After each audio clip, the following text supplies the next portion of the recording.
Test, test, test. Go. Hello, good evening. Hello, guys. Hey.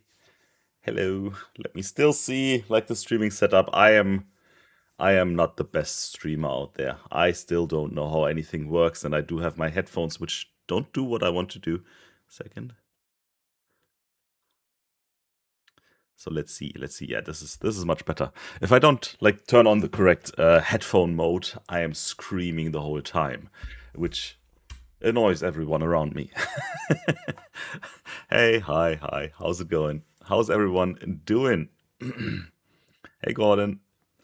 How are you? Let me see if I can turn the camera here a little bit. Wait, I do have this. I think this one. This one. This one's good. This one's good. Yeah. So I was just putting on like a pullover, like a heavy sweater, and I don't know. I realized I have stings all over the place. It is November, right? And I had to take it off because it was itching everywhere because it is November, and there's freaking mosquitoes. I don't know. Is it mosquito in English? Wait, 1 second. Mücke. I have mosquito stings all over, like everywhere. Right now, and I don't know why. And yeah, mosquitoes, like the smaller mosquitoes, it's so annoying, so annoying. uh, yeah, yeah. I'm good. I'm good. I'm good. How are you? Das ist Moin aus der Schweiz, from Switzerland. uh, keep the streak going. Yes, I will. As I will. I will. Hello from LA. So again, all around the world, right? It's I like last time when I so TIA Tuesday now the third time in a row. Like last time we came from all around the planet, which is great, which is good. So keep that going. I hope you don't have the mosquitoes right now because it's so. I don't know why. It is November and my arm itches like crazy right now. Here you can even see it. Like there's this red dot. Like I had to take off my sweater because this is now it's even warm. Like I don't know what this it's a killer mosquito and it's got to be somewhere here. So if I just wave my arms, damn it, that's what it is. Yeah, very autumn. It is very autumn here. I don't. That's why I don't know where the stupid mosquito came from. So annoying. Hello from Chemnitz. That's well, Chemnitz isn't far away. At least from the time zone. We're pretty much in the same time zone. Yeah. Let me still see like a couple of things. Can I do stuff? Yeah. Perfect. Goal. What's this? I have so many buttons. I don't know what they do. From Bavaria.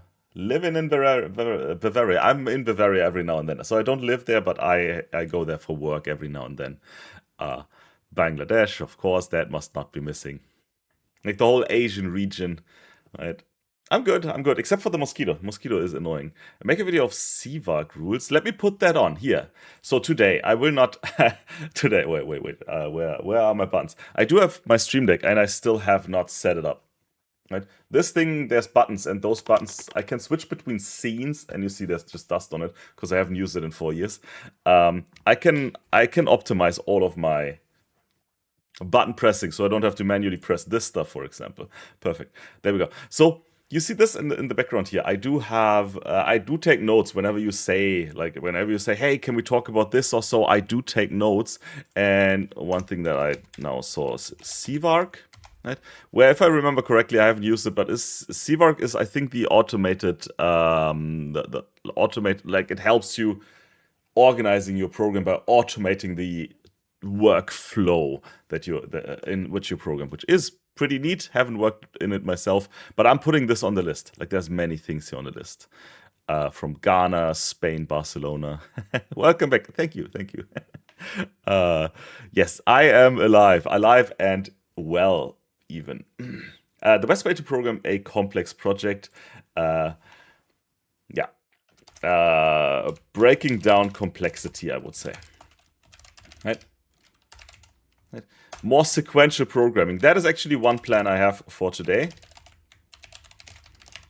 Will I be doing something on Siemens AX? Hey, Wesley. Very good question. I do have. Wait, no, you don't. Why is my camera flipped around? This is so confusing.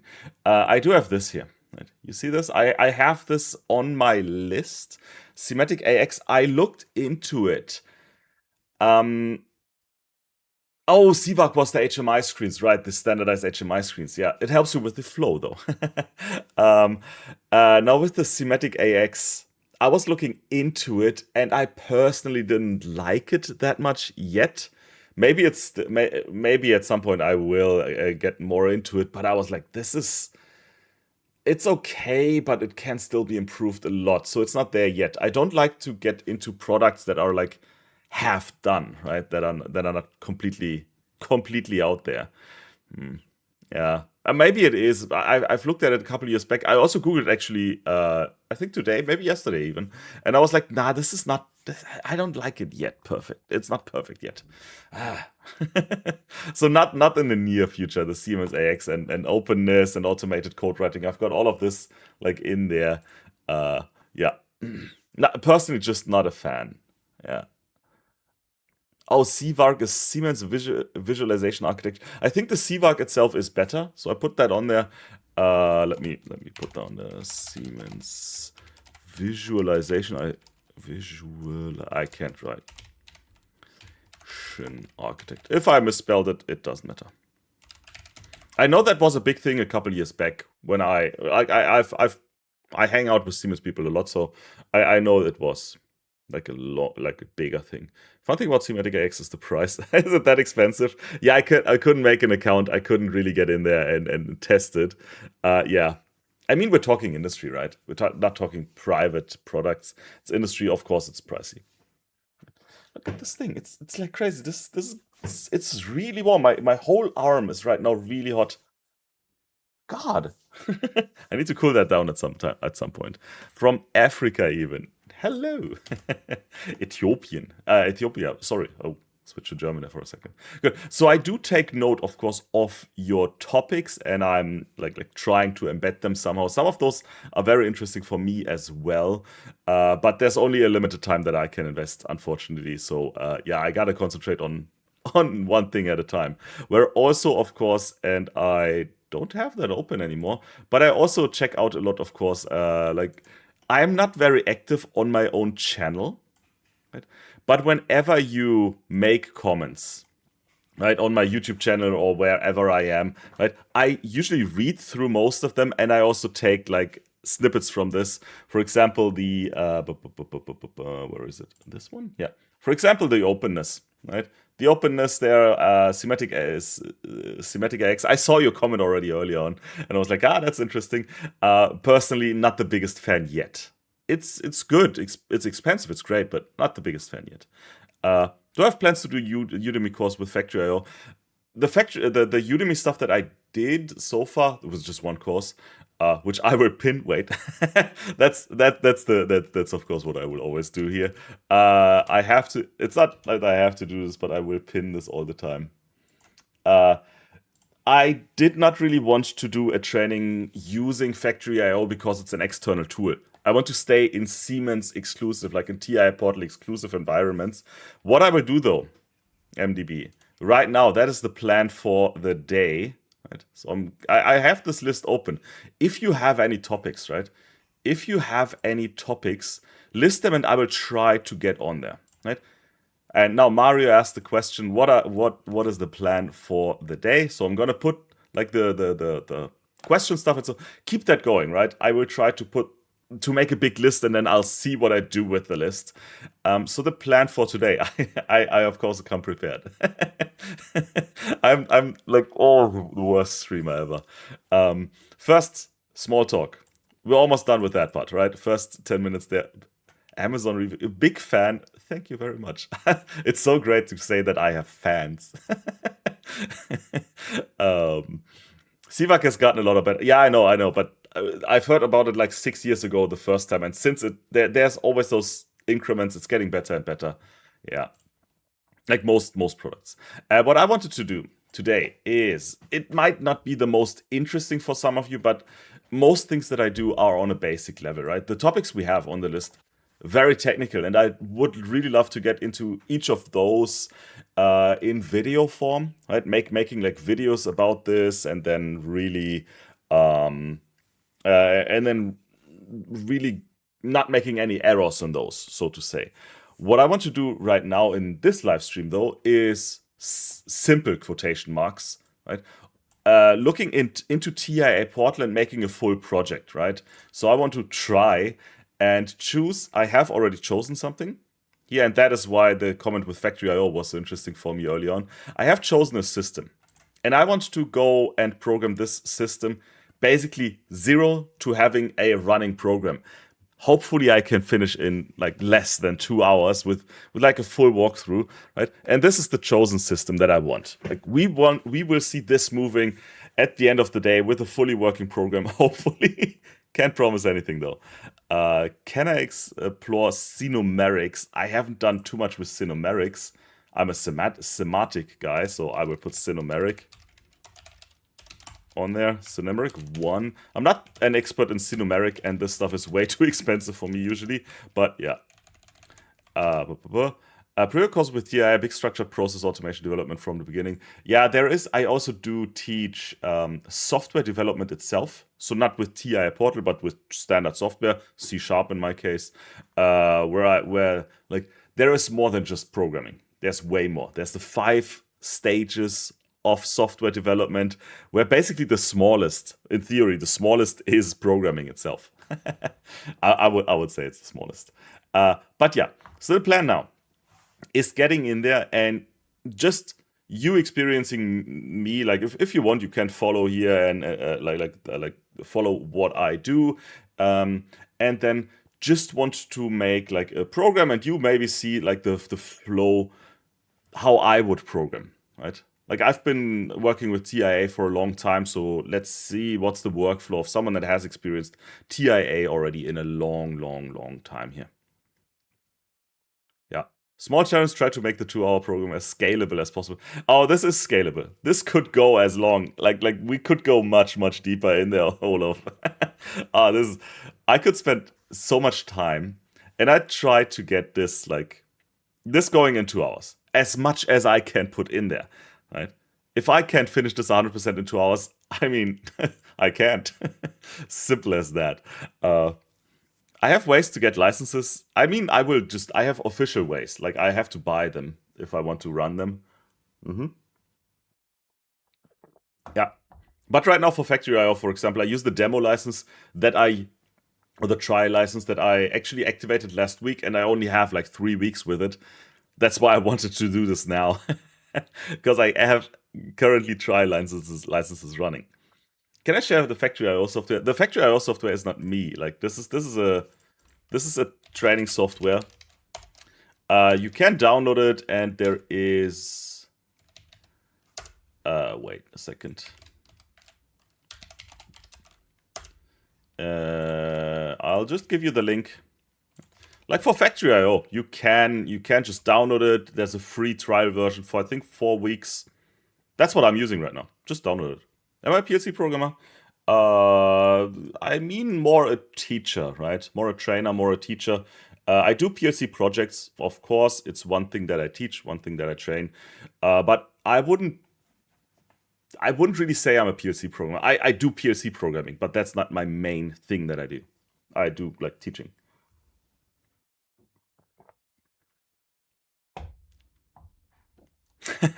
Hey Hans, hi. That's one thing that I can directly explain. So Hans here is asking about STL in S7 1500s. Right. Let's put this on the list, and now I will already directly give an answer, because this is a quick one, right? Okay. So main plan, of course, is here Factory.io setup. Now, a very quick excerpt, because I see questions, and as I said, I want to answer as many questions as I can. This is a quick one.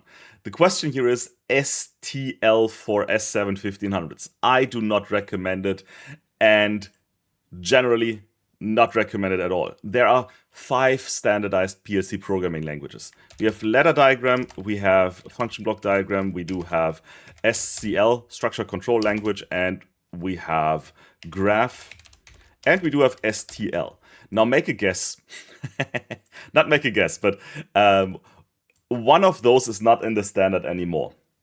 One of those has died already like 10 years ago, and that is STL. STL is not in the standard anymore. That's the first thing why I don't recommend it anymore.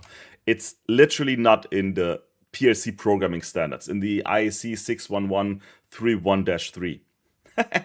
Is the number correct? Can anyone confirm? Is the number correct? IEC 61131-3.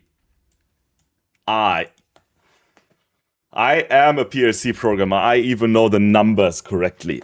The IEC 61131-3 is the PLC programming like standard that everything, not Siemens, but the global PLC programming standard, right, is there. The thing, there's a lot of things defined in it. The thing is ladder diagram, function block diagram, structured text, right? Yeah, sure, why not? So structured text is SCL in Siemens, and then we have graph in Siemens, which is SFC, and we have IL, which is STL, which, look at this. That is my main reason already, Hans, why I don't recommend it. And Gordon, I am sorry. Yeah. There we go. You see, it's no longer part of PLC programming standards. It's not me. This is the PLC programming standards, right? First part there. Right. Now, the thing is, why is that the case? Very quick. There are basically, nowadays it's actually 4 different levels, I would say, that we can approach a program, right? And this, I will make it so that this leads into today's, into what we do today. So there are 4 different levels that we could have in programming. Now, the first, or the highest level, I would say, is what we will do with AI in the future, right? We will just have like a system description. Right? Now, this system description is just verbal. It's not a program at all. It's literally just a system description. This is where I see the AI potential, like on the very, very high level. One level deeper, we have also the system description, right? But the system design, I would say, right? Where we have ladder and function block diagram. Those 2 languages, you are describing the PLC, how a system should react on the system level. With ladder diagram, you're describing it like the electrical subsystem. That's what ladder is used for. And with function block diagram, you're describing the digital subsystem, like the logic subsystem. That's what those 2 are. You're literally describing the PLC. This is what the system is supposed to be doing, right? And then there's the third, also there, graph, right? Now with graph, you are also telling the system, this is your sequential system. Right? They are on a system level, on a very high level, those programming languages. Yeah. Is STL worth learning? Also leads in there. Then we go one level deeper. And this is not system really anymore. This is where you go into the program. Right? Into the program behavior. And this is where we do have SCL, coding. Right? So you can, of course, also describe a machine and anything that is going on by writing a program, if conditions, loops, and so on. Right? This is kind of on a level deeper. Of course, you can do everything that you do in ladder and function block and in graph. You can do with SCL. Right? It's on a deeper level. You can do that. It is not optimized for it, though. So if I want to describe a system, if I have a machine, which is today's topic, right? We want to do this machine. It doesn't really make sense to go on the program level of things. Now, if I go into smaller, like algorithms within there, of course, those I would describe with a program again. But the general machine behavior, no, I wouldn't. And there is one deeper level. So the level 4 the AI, that is like future. That is, okay. And there's one more deeper level, and that level is the memory level inside of PLCs and the registers and so on, like the real, like the register, the memories inside the PLC. And this is where we have AVL, of course, STL. Right? This is where we have STL. We're describing what the memory inside the PLC should be behaving. Right? Not even the program anymore, but literally the memory, what is inside the PLC. Now this, yeah, Oh, thank you. My Udemy is wonderful. Thank you very much. Oh, that's great to hear. Yeah. Now, this memory level is very useful to do. The thing is, it used to be extremely important because we did not have so much memory. The PLC itself had very limited memory back in the day, right? Everything had to be optimized by you as a programmer. The digital systems weren't as smart, as intelligent, as optimized as they are today. So back then, it was very important to make a perfect program on the memory level.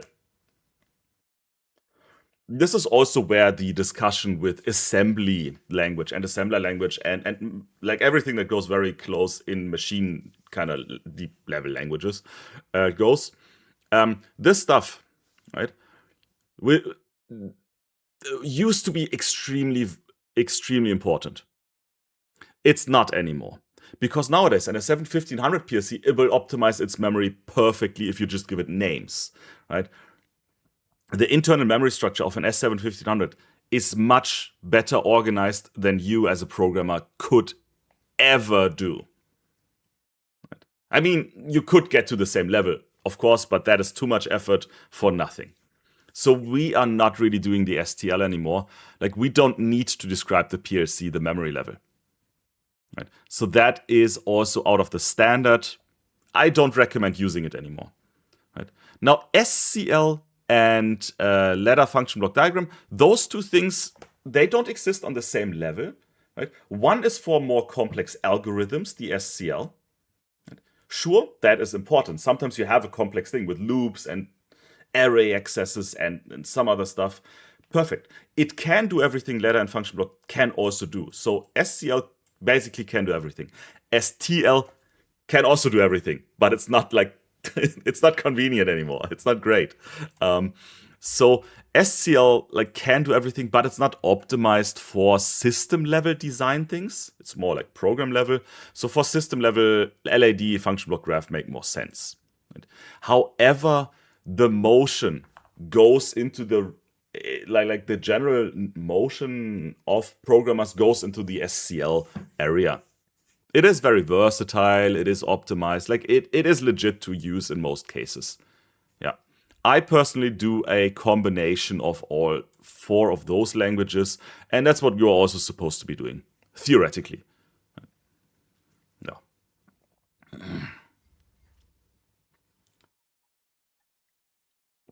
There's object-oriented or asset-oriented programming. What is asset-oriented? I do object-oriented, of course, but assay-oriented? I don't know. Yeah, yes. Simply said yes, but yeah. But object-oriented, we're not really doing objects in PLC programming, right? We're doing functions and function blocks, and we have instances, but it's not really objects. It takes some of the principles, but not all of them. Is ladder GOAT?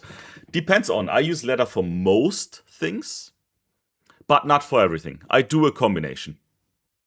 Yeah. You hybrid program ladder and SCL, and that is the best way. Yeah. That would be my preference as well. Ladder, SCL. Every now and then a little bit of graph. That's what I also do. I don't do many AI like supported things yet. Who knows in the future, maybe. But I do also a combination of those 3 usually. And that's what I also plan on doing today. Right? So thank you, whoever had the question. Sorry, I would have to scroll up there a little bit. But thank you for the question. Oh no, it was the STL, right? So the STL level, no. One more thing with STL, because now I got sidetracked with all of the other languages.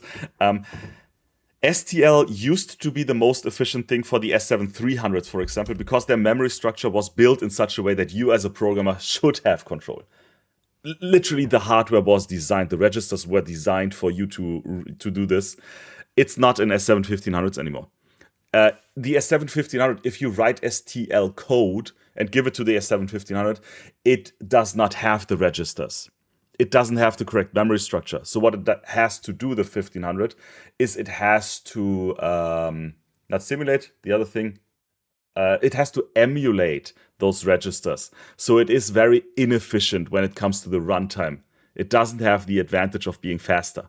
You might think it does not, because the memory architecture in the S7-1500 doesn't exist. Graph is S7 graph. S7 graph is like a flowchart kind of programming.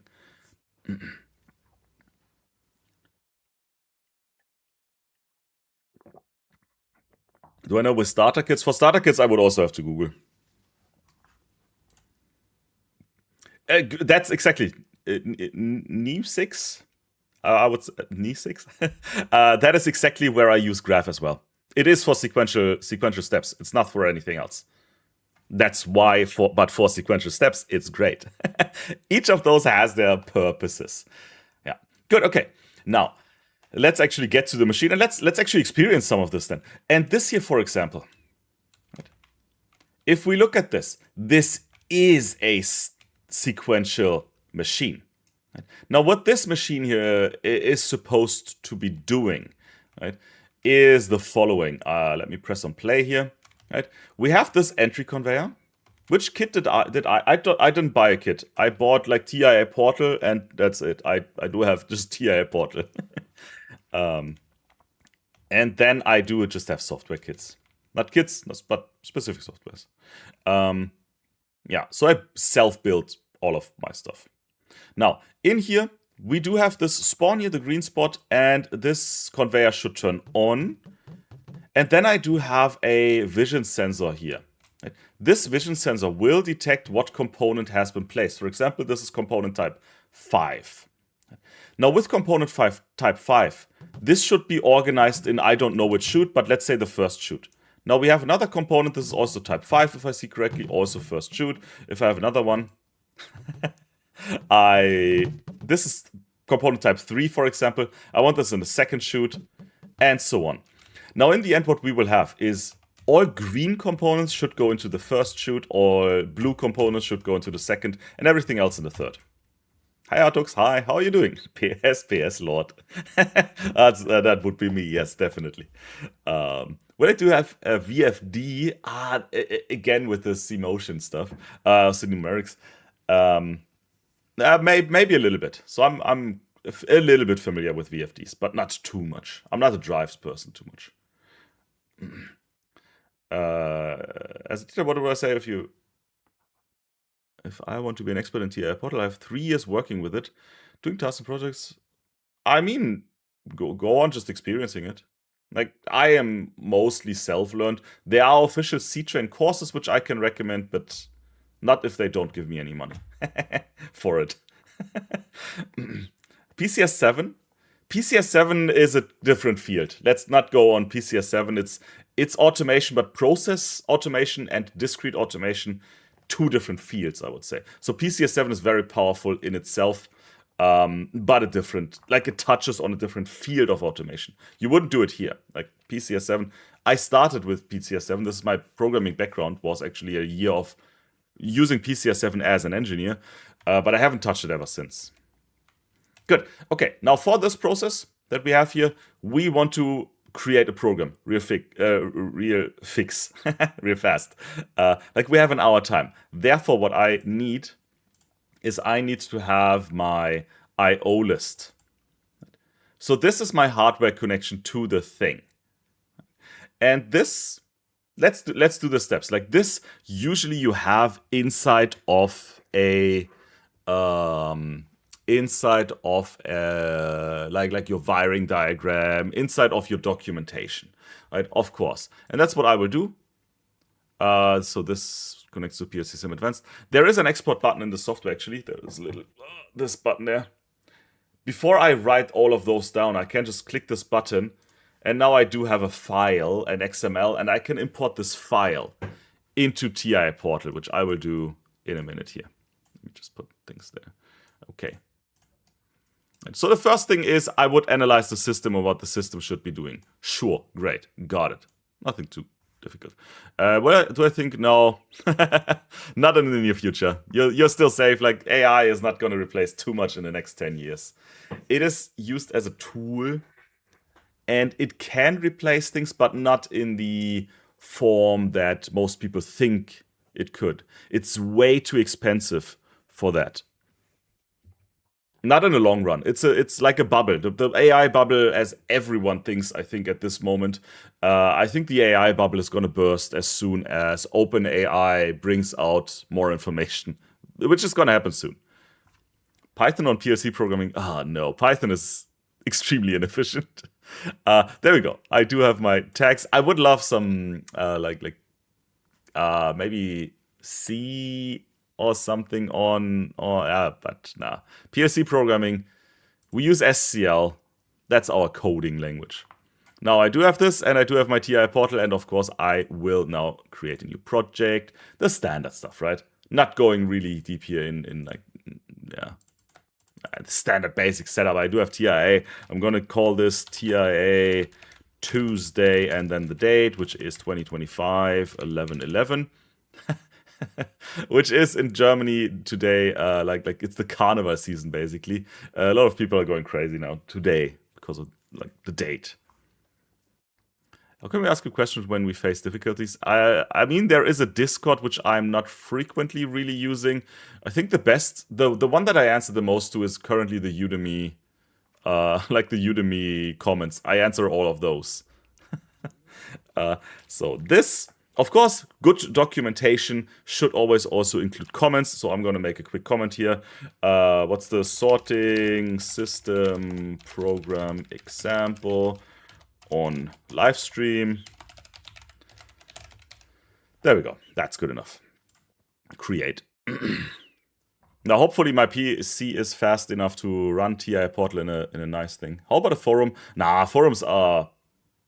I mean... No, Discord servers have widely replaced forums. Then there is also Reddit, maybe, but no, I don't really want to set up a forum. I am a millennial. We don't do that anymore.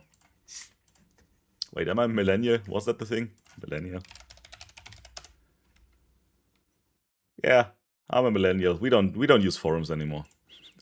I think. There we go. So next thing is in my program here, I want to run, of course, like I will need to add my controller here, and I'm just going to choose a random S7 1500. Not as random because I usually take this type. Now, one thing that I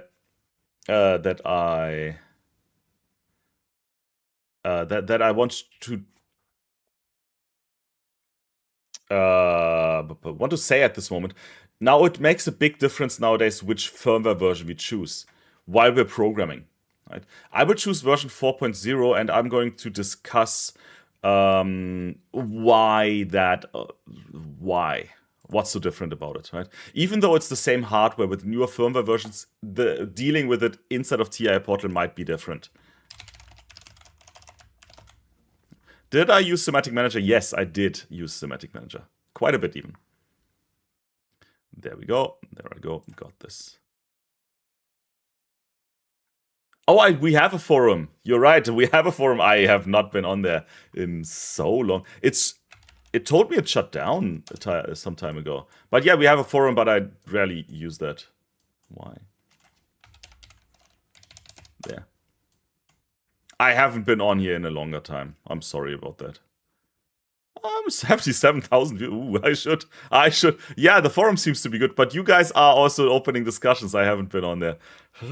I'm so sorry. God, I will put that on my list of to-dos.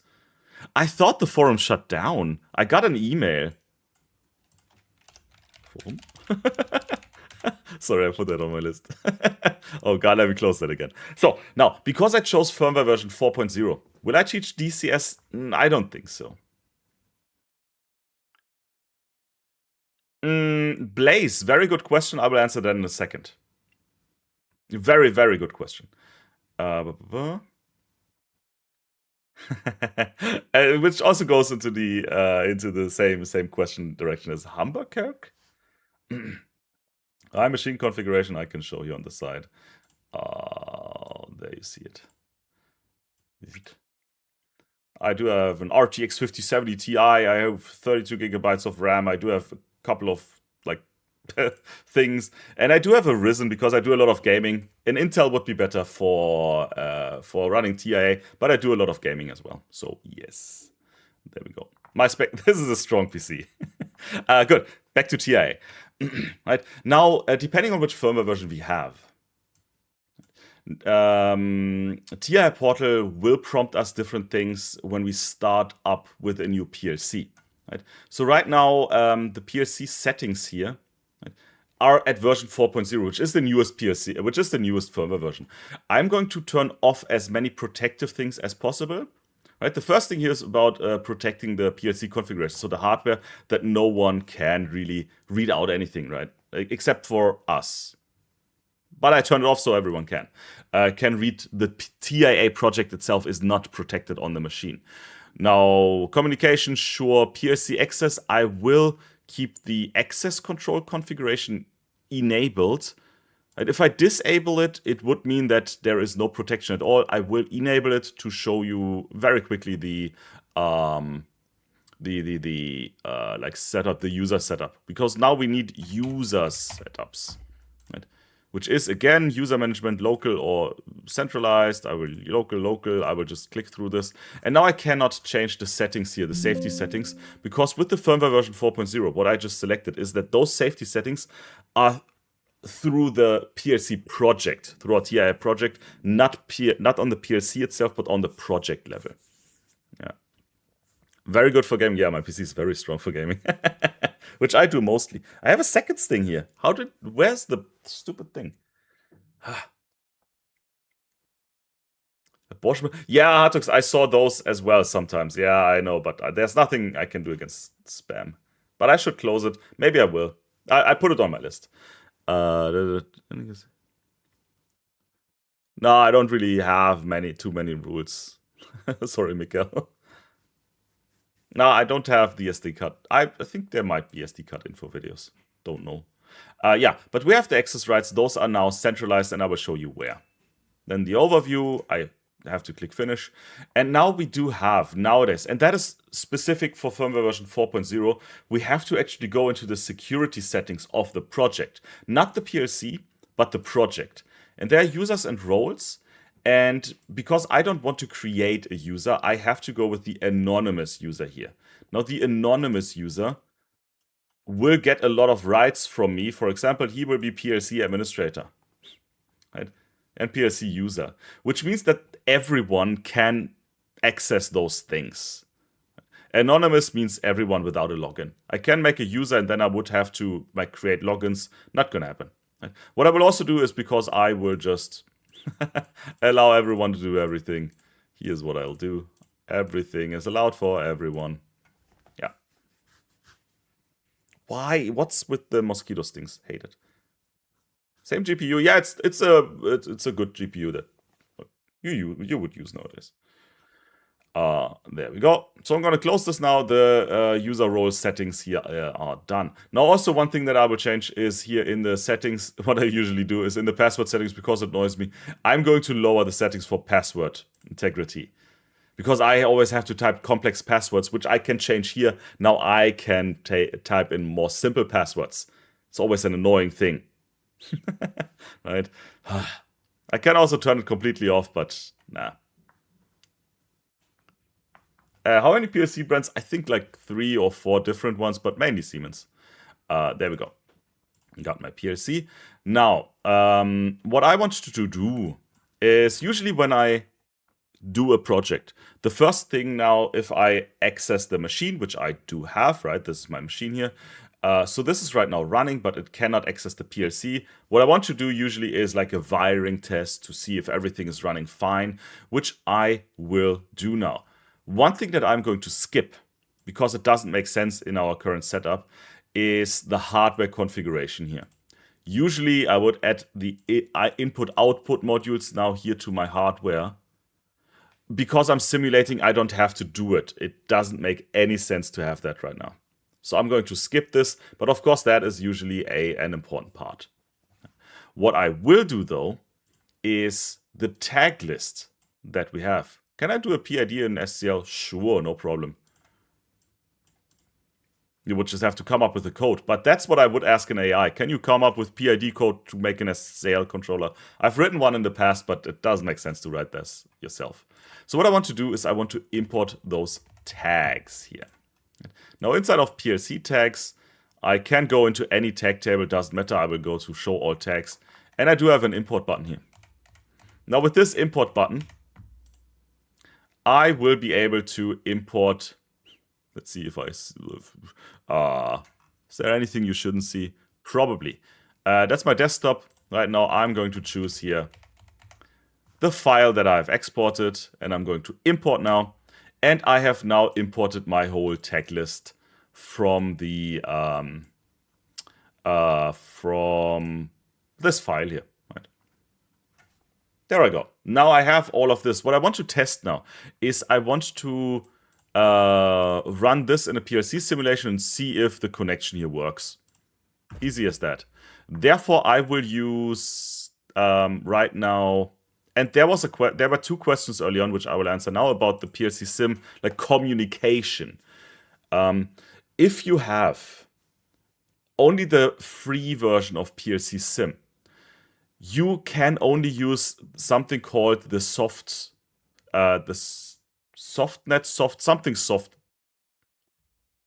You had the word earlier on.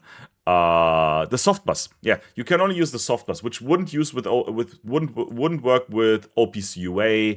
It would not work with Factory IO right now. It doesn't connect to outside tools. It's S7 online specific softbus. Now, if you want to communicate to the outside, for example, to an OPC UA server or so, you will have to use S7 PLC Sim Advanced, which I will use now. So I'm going to start this up. In here, you see I can choose PLC Sim as the online access. If I choose PLC Sim, I cannot communicate to outside sources. Yes, they are softbus, thank you. I cannot communicate to outside sources. This is like PLC, like TIA portal specific tools. Some of them work, some of them don't. It's a very specific bus. Right? If I choose TCP/IP single adapter, I can connect this to outside tools. It will open its own Ethernet adapter within my PC, right? Which I can also grab into like one of the Ethernet adapters my PC uses already. I will have it create its own. So that is important. Now it can use external communication. Mandatory. That is why you have to pay for PLC Sim Advanced, right? It's important. Like it's powerful now. Please show supervision alarms. I can look at supervisions. Sure. Supervision. Maybe I can even get there today a little bit. EKBS, yeah, no, no. There we go. Now what I need to do in here is I need to start a PLC, and this PLC has to have a specific name in order to communicate to Factory IO. That's how Factory IO was programmed. So Factory IO, I'm going to call it. I'm going to say start. I do only have a trial license of PLC Sim Advanced right now, so that's why there's going to be pop-ups. You could also use the Siemens PID. Maybe I can show that later on. Maybe next week, don't know. Hey, Joward. I'm doing good. How are you? Thanks for asking. There's so many stupid pop-ups because of the trial license now. So this, yes, exactly, Blaze. This can now also be used for Modbus communication. Yes. Simple as that. I can only give a yes or no. Right now, of course, we would need to go in and use in our program. If we want to use Modbus, we would have to have the correct hardware.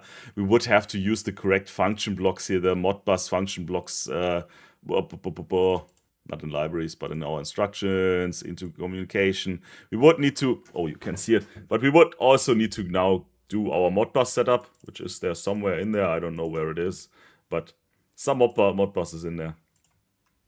I haven't done that in a longer time. There. Right. So we could use and set up a Modbus communication. And right now, PLC Sim, S7 PLC Sim Advanced would work with this. We can set this up. Yeah. Which I will not do right now, but definitely. That's what S7 PLC Sim Advanced is for. Alrighty, good. Now what I wanted to do is I want to test those tags. Right? So therefore, I will download my PLC now and just go online. Come on. And now when I download, you see I can choose PLC SIM, which is this PLC SIM internal communication, right? Which is the soft bus. Yeah. I now want to use the Siemens PLC SIM virtual Ethernet adapter, which is able to also communicate outside of TI portal. There we go. And I want to show all kind of PLCs that are connected on this. I could search for a specific IP address, which, yeah, I could have done that. It's the correct one. But I get the main PLC here, and I just want to download there. Sure. So nothing really special on there. Oh, let's see how much programming I can do. I forgot how few 2 hours are, but I can finish the system. I can finish a part of the program today, so there will be a running system. Something. Now, what happens? Because this Ethernet adapter, maybe general hints, right? Just general hints along the way here. This PLC SIM, every Ethernet adapter except for the PLC SIM 1. The PLC SIM 1 is simulated. It doesn't. It's different. But this one here is a real Ethernet adapter now. It wants me to assign an IP address. And this IP address will not override the one that I currently have on my Ethernet adapter. It will add one. Each Ethernet adapter can have, I think, up to 8 IP addresses. So usually I just say yes, which makes my PC also go into the network 192.168.0. So my PC is now also 192.168.0, and then the 241. The last 3 numbers, the last digit here, last number has been assigned by random. There is no DHCP or so. This is random. I want to connect to it. I deem it trustworthy. I have just set it up. If it's not trustworthy, whatever. Now, one problem that we have is an error. And also the second problem that I have is that this mosquito sting. Wait, can I show this? Like the mosquito sting? Oh yeah, you can slightly see a bump here. This mosquito sting. How is this mosquito so aggressive? What the hell?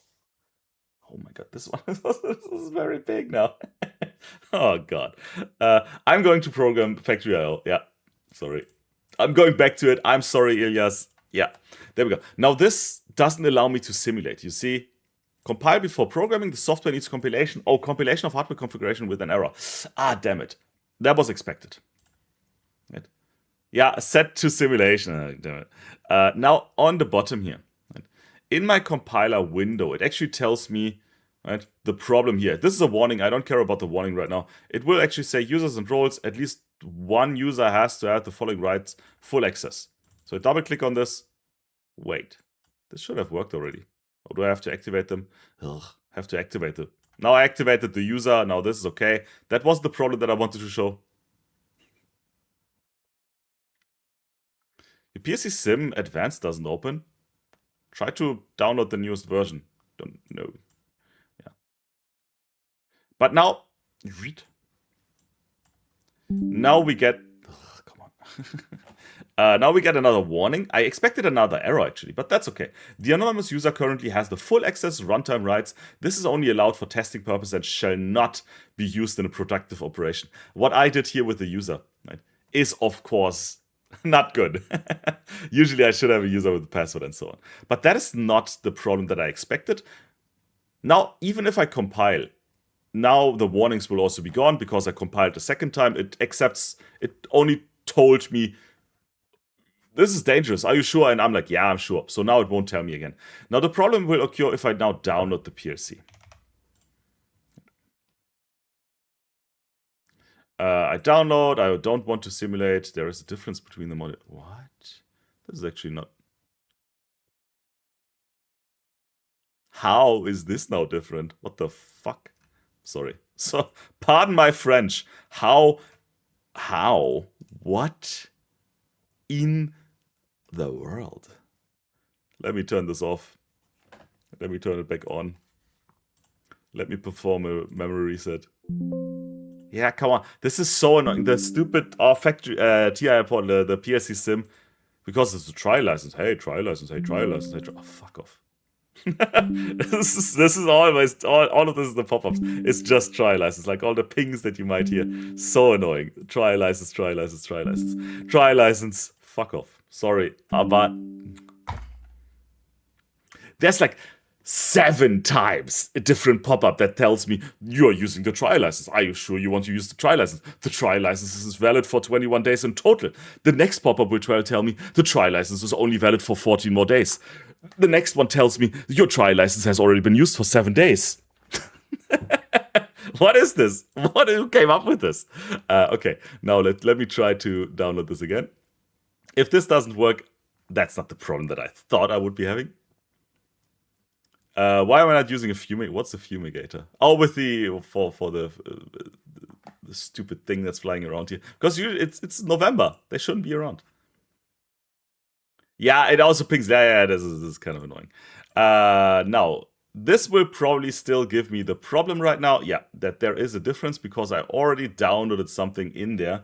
Now, if that happens, I have chosen an incorrect hardware currently. So I will now fix my hardware. I could use PLC Sim version 20, you're right. I could. But I'm not. I should have. Oh, God. It doesn't matter. It's the same outcome. Now what I still have to do, because I have chosen the wrong PLC, because I tested Factory I/O, the PLC Sim earlier on, and I chose a different PLC. So currently I do have chosen this one in my hardware config, and I need to change it over to the physical one that I have. So it can happen. That's a learning factor. It can happen that you choose the wrong PLC. Your compiler or your download window good evening. Yeah. Will tell you that there's something wrong, and it actually tells me what it is. So now I want to choose a different PLC. I will replace the PLC that I have with this one, right? Which I can do going to the hardware configuration, right mouse button, change the device. I could do many more things, but I will just do the right thing that I would do in the physical hardware as well. And I will choose the one that I definitely know which one it is. 15. 515. 515. That's what it is. 2AN03. So it's this one. Just replacing the one. Done. Because I have made an oopsie and I chose the wrong PLC early on. Which is okay. That's a learning factor, right? Now I have to re-download, of course. I have to retry. But I should not get the error anymore that it's a different hardware type. There we go. Now we also get the warning with the user management. We will now download all the users, including the anonymous user. I will, of course. Now we will have a problem though. When I click on load, I think we will have a problem. It will abort loading. Yeah, it will abort loading because we're trying to simulate, right? We're trying to simulate in PLC Sim, and TI Portal detects this. And simulation is, when it comes to safety, very low on the data on the information safety level. So I will click on cancel here, and it will also tell me, that's the learning factor here, right? The compiler is our best friend. The main OV1 cannot be simulated if the block is a library block, use blah, blah, blah, blah. Support simulation during block compilation. I need to allow the project to simulate this, which is a project setting. Right mouse button on my project, properties, protection. There's different layers of protection, and I have to allow simulation. Hey, Gaurav. Hey, I haven't seen that name in some time. I'm doing good. How are you? I'm online every Tuesday, same time. Okay, that's only the 3rd week, but still. Yeah. Now, if I have the support for simulation, this will lower the data safety. It's easier to crack into a simulation than into a physical PLC. And I will allow my project to do so. And now, finally, I can download my program. I want to start my PLC. Here we go. Finally, it's running. So this is finally running, which in return should also tell Factory I/O now. I have to click on OK. Yeah, it tells Factory I/O it's running, and I can see a green check mark, meaning yes, it is connected. Finally. All of this usually takes 2 minutes, right? Maybe 5 minutes. But I was explaining and chatting here along the way. Right? PLC Sim, why? Why does it have to pop up every 15 seconds? Who made that design decision? I kind of understand where it comes from, though. Best sensor from front. Sure, I can at some point. Yeah, I can, like error messages, those are not really error messages. Those are quite easy to set up. HMI alarms, would that be called? I can get onto that. Yeah, definitely. HMI alarms, which is a quite easy automated process. But I don't have an HMI right now, so I can't right now. But I will. Okay. Good. Now, on there. Now the PLC is running. What I said, I want to test if my PLC tags are also connected. So I will go into the correct tag table. I do have my glasses that I put on. And I can see I'm online. And if I activate something here, for example, start. Start, my assumption is the start push button. So if I click the start push button, the system should work. Not the system, but the communication. It's on or off. If I press the button, it's on. If I release the button, it's off. That works. Connection this way works. So this is how I usually do a wiring test. Now the second that you usually do when you set up a machine, and for testing purposes generally, is you would... So let me do one more thing, because that is going to annoy me. One thing that I will already redesign is I'm going to make different so-called tag tables. And I will have one tag table that I will call panel.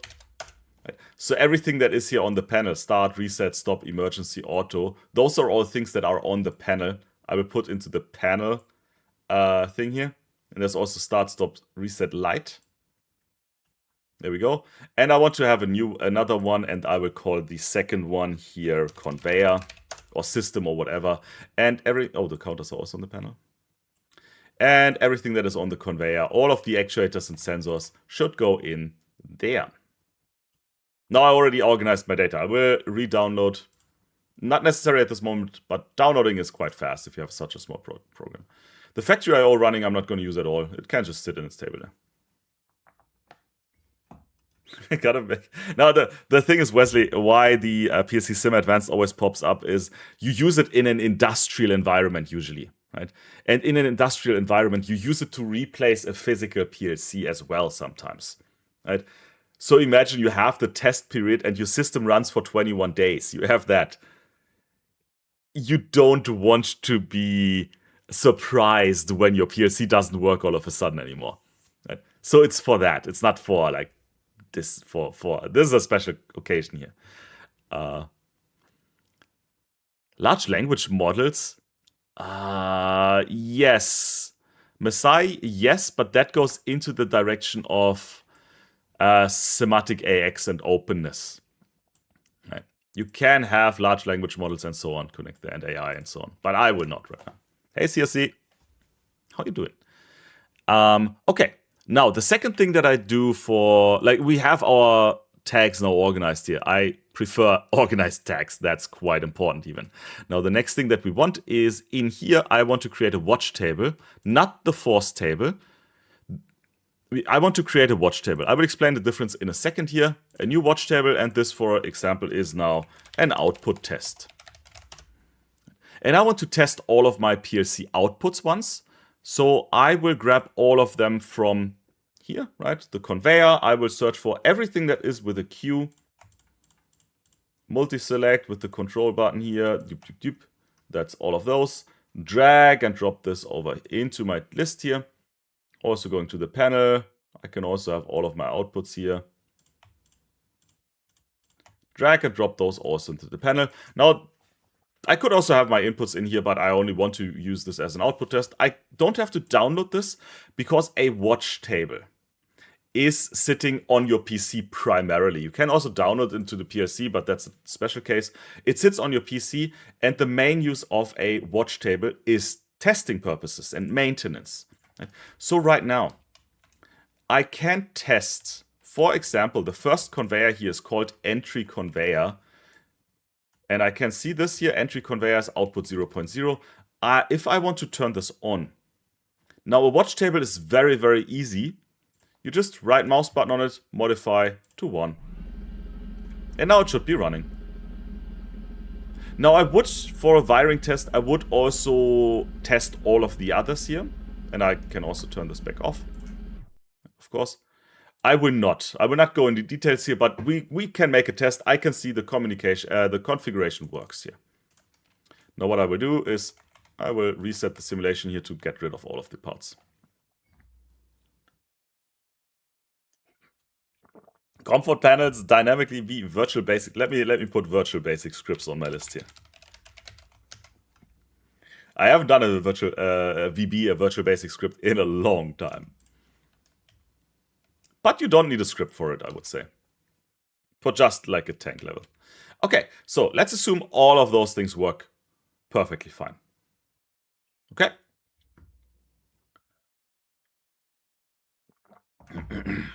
Now, what I want to do is I want to program this thing, which I haven't done.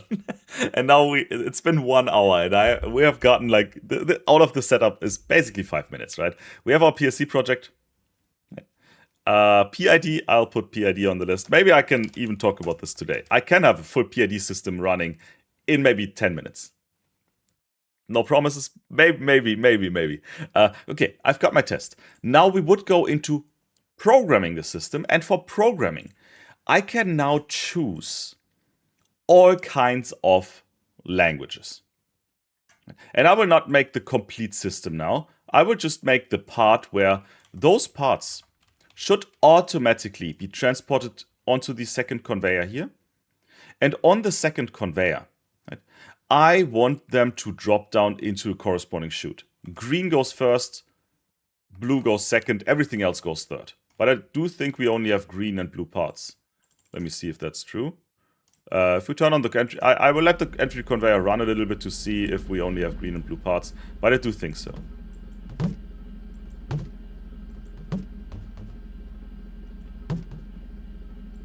Seems like it. I could actually also just select the thing, right mouse button on it, and see what we have. Yeah, it always says blue and green, blue and green, blue and green, blue and green. So I will just want those parts. Data. Oh, Mikkel, that's yes. Let me see. I don't do SQL too much, but let me put unified logging on there, which is a specific thing like logs on. If it is then an SQL, that's a different. Oh God, there's so many topics. I'll put just SQL. There we go, Elias. That's exactly what I think we should be doing here. This is right now a perfect case for graph, I would say. Because this is a sequential behavior. First, the conveyor belt starts. Second, it gets scanned. The second conveyor starts, and then one of those chutes opens. So that is, I would say, a perfect case where we can use graph. Perfect. Let me turn this back off. There we go. I would say, and that's what I want to do to quickly create a program. So I'm going to add a new block here. I will make this a function block. This is going to be our sequence. I'm going to call this sequence. Sequence, I can't spell. I will call this sequence, and this is going to be in the language graph, which is this like sequential language. I could now basically choose any language, but for me, just the machine behavior right now makes the most sense in graph. How did I learn? Hey, Noon. Hi. Glad to have you. How did I learn PLC programming? I had it in, not school, but in my apprenticeship and then in my studies a little bit.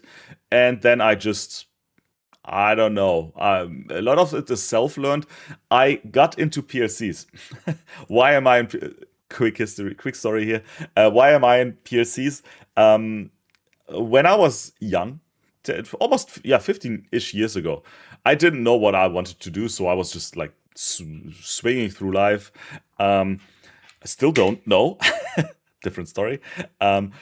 But a friend of mine, we were working in the same like school setup, and a friend of mine, he was doing the PLC lessons, and one day like I was supposed to help him for a day.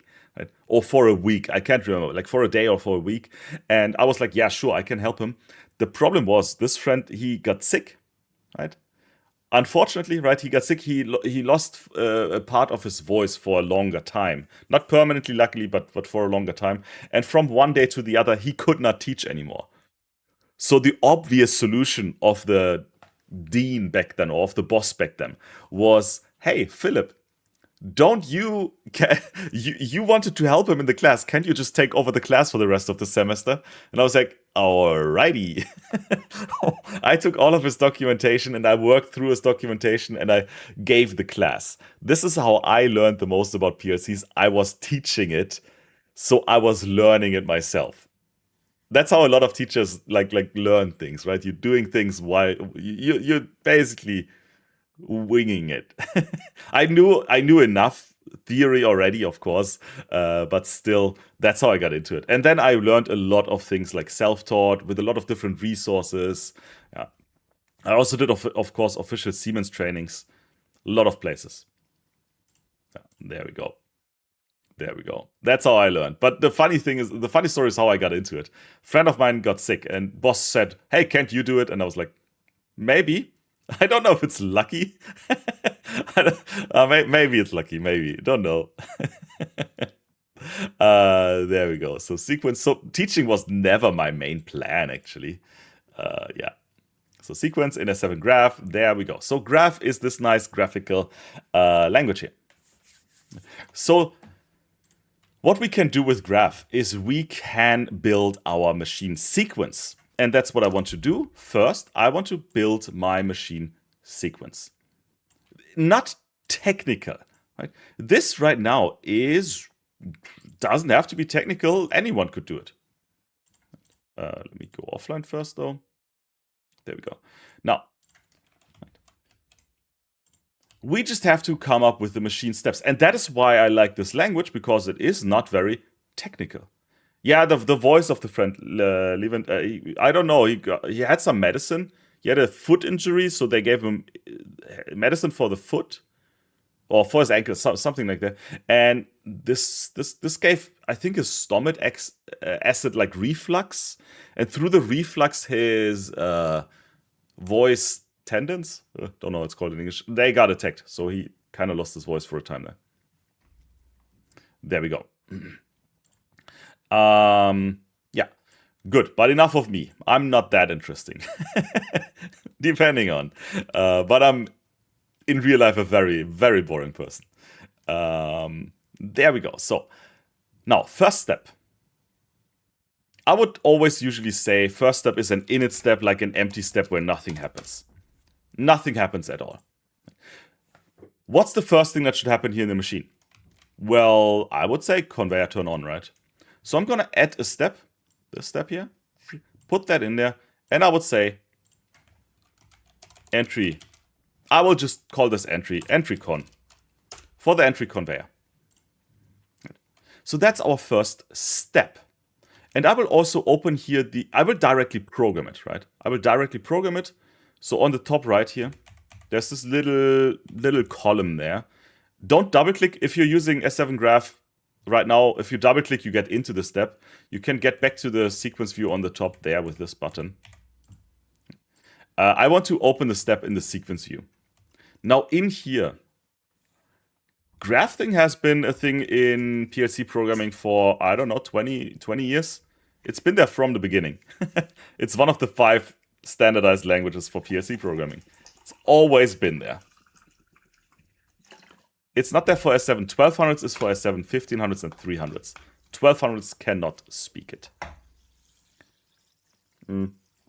So right now, we just need to define what is the action that should be performed in step number 1. Well, the entry conveyor should be on. Simply do that. Qualifier. Now, there's a lot of things we can do in here. I will just exclusively right now use N. N indicates do this as long as we are in this step. And N is entry conveyor should be on. I think the entry conveyor is also called entry conveyor. There we go. So right now, system is not going to do anything. Then it waits for something to happen. Did my camera just crash? Hello, camera? I'm back. Camera crashed for a second. Strange. Yeah. Then conveyor goes on. Now we can already implement here like the wait condition. And the wait condition goes into the transition. Now the first thing here, I want to do this every time I have to press the start button. Right? So I will add like the start button condition here. So every time I have to press start. There we go. I press start. Conveyor turns on. Then how long is the conveyor active? Well, I would say the conveyor is active until we hit the at exit sign. So here the next condition is at exit. Now the problem with at exit is actually it is a normally closed...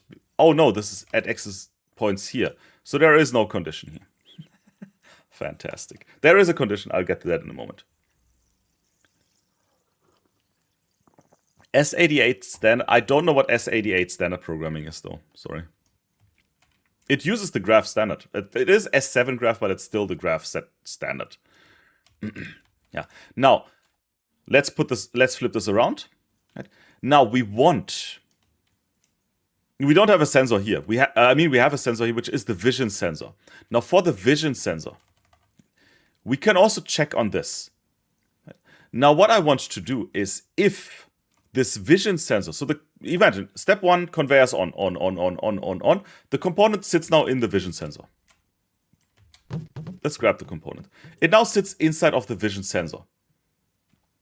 Now, the vision sensor gives us feedback on the material. And right now, if is number 1. So you have to know the sensors, of course. So I will say if this right now, if the vision sensor, and you see I do have a comparator here. I'll take a comparator. If my vision sensor, how's it called? Vision sensor? Don't I have like an input for this? Oh, don't give me that crap. Is it an analog input? I don't want to start with analog. 1 second. I'll be with you, right back with you in a second.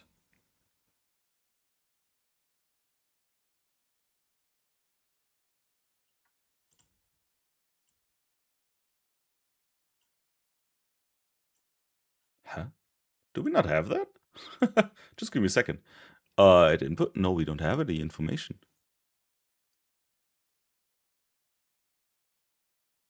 Vision sensor. It's not connected. There's a bug in the initial setup. So the vision sensor here, you see, it's not been connected in the electrical wiring here.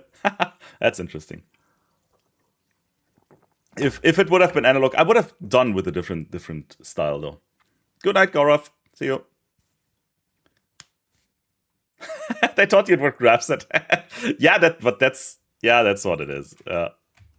But that's not the school, that's IHK. IHK is like, unfortunately, that's what in their plan. Graph set, but not a 7 graph. Now I will have to add the tag that I just created to my tag list here. Vision sensors on the back order. No. It's in the software. I've just added it. So what is it now? This vision sensor is double integer and input double VoT 30. Sorry, I had to add that manually now. Can always happen. It's a double integer and it's at input double word 30. Input double word 30.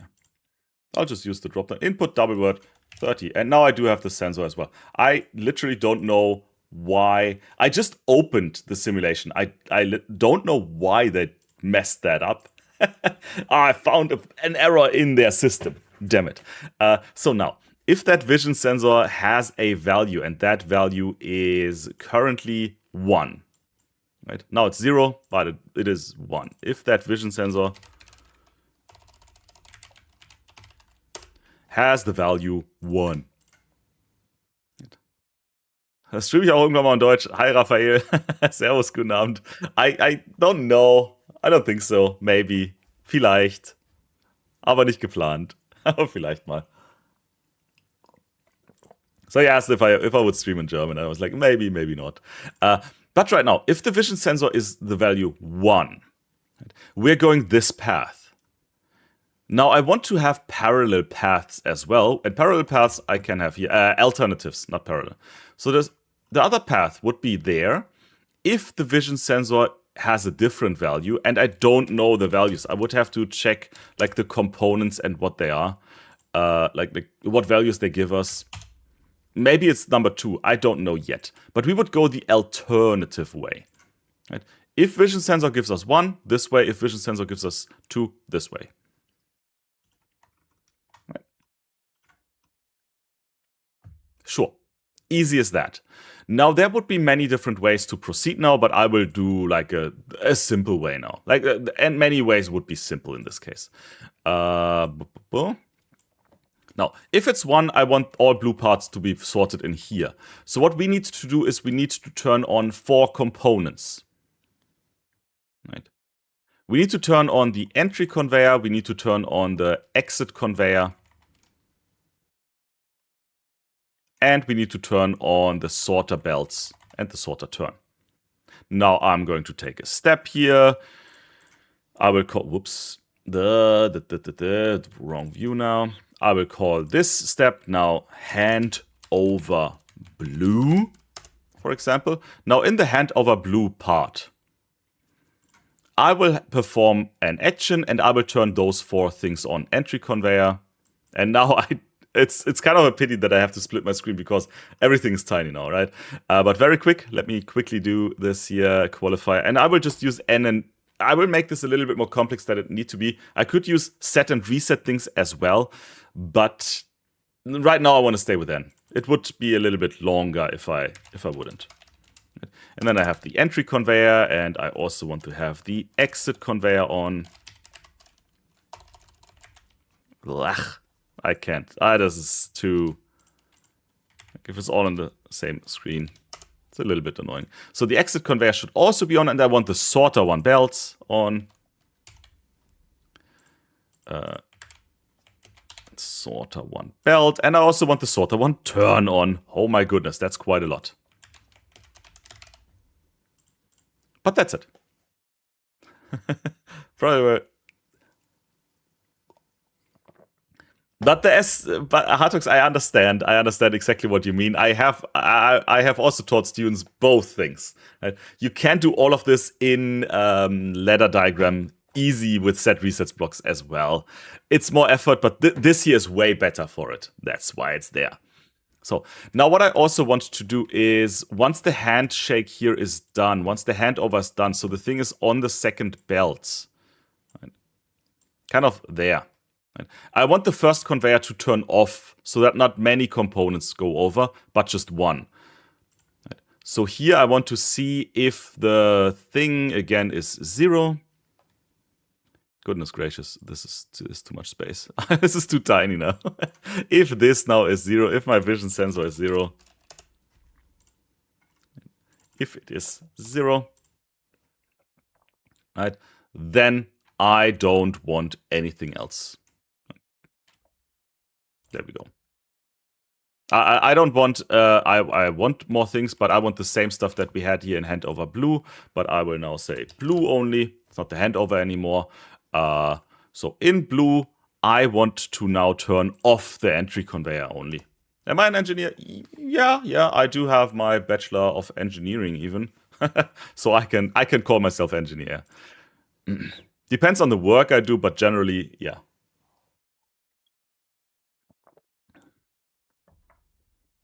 Yeah, random. Yeah, I understand. It is, yeah, that's how it is. But as in engineering, like you can use the tools that suit your task best. That's why graph is fantastic. So right now, this is there. So this is now on, and this is turned. Conveyor's on. And as soon as the part here at the exit is hit, we know our process is done. So here I will have the at exit, and it needs to be normally closed because right now this sensor is normally closed. So, and as soon as at exit is hit, we know the sequence is done. So what I want to do is I want to jump back to the beginning. So I want to go back, and there is an S, a jump, and I want to go back to my init step. There we go. So that is my sequence. Maybe I made a mistake, maybe I didn't, don't know yet. Now what I want to do for testing right now, yeah, is this works for the pieces that have the number 1. So only for those pieces that we just had. Now for all other parts, I want to go the right path. Meaning if there has been a part detected So if it's not 0, and also if it is not 1. Which is kind of redundant, but it's okay. There we go. And this is done. Then, in this case, that means any other part has been detected. If any other part has been detected, I want to do the same stuff here. So I can copy this from the left side here. But I don't want to go into the first shoot, but in the third, right? The third is all of our other stuff. Other stuff, I would call this. Other stuff, which this is okay, but it's not sorter belt 1, it's sorter belt 3 now. And sorter belt 3 turn. Whoops. We're almost done with the program, by the way. And then once the vision sensor hits 0 again, I want to have the other stuff transferred, and the other stuff transferred means that I leave the belts, the 3 active, and also the 3 there. So I just need to replace those. And we know it's done when the thing at exit is hit. That's it. This already works. I could, Grandquist, we could do this differently right now.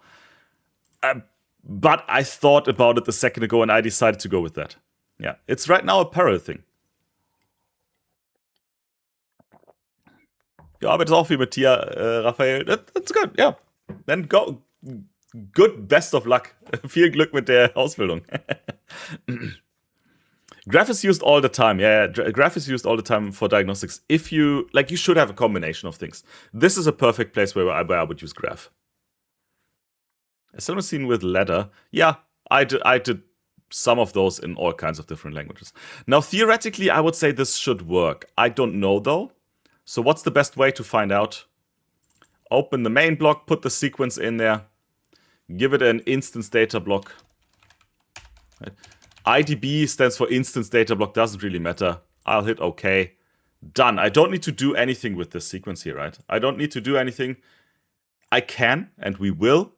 Well, 30 minutes left, so maybe we won't, but that's it. I will now download my program, and we're done.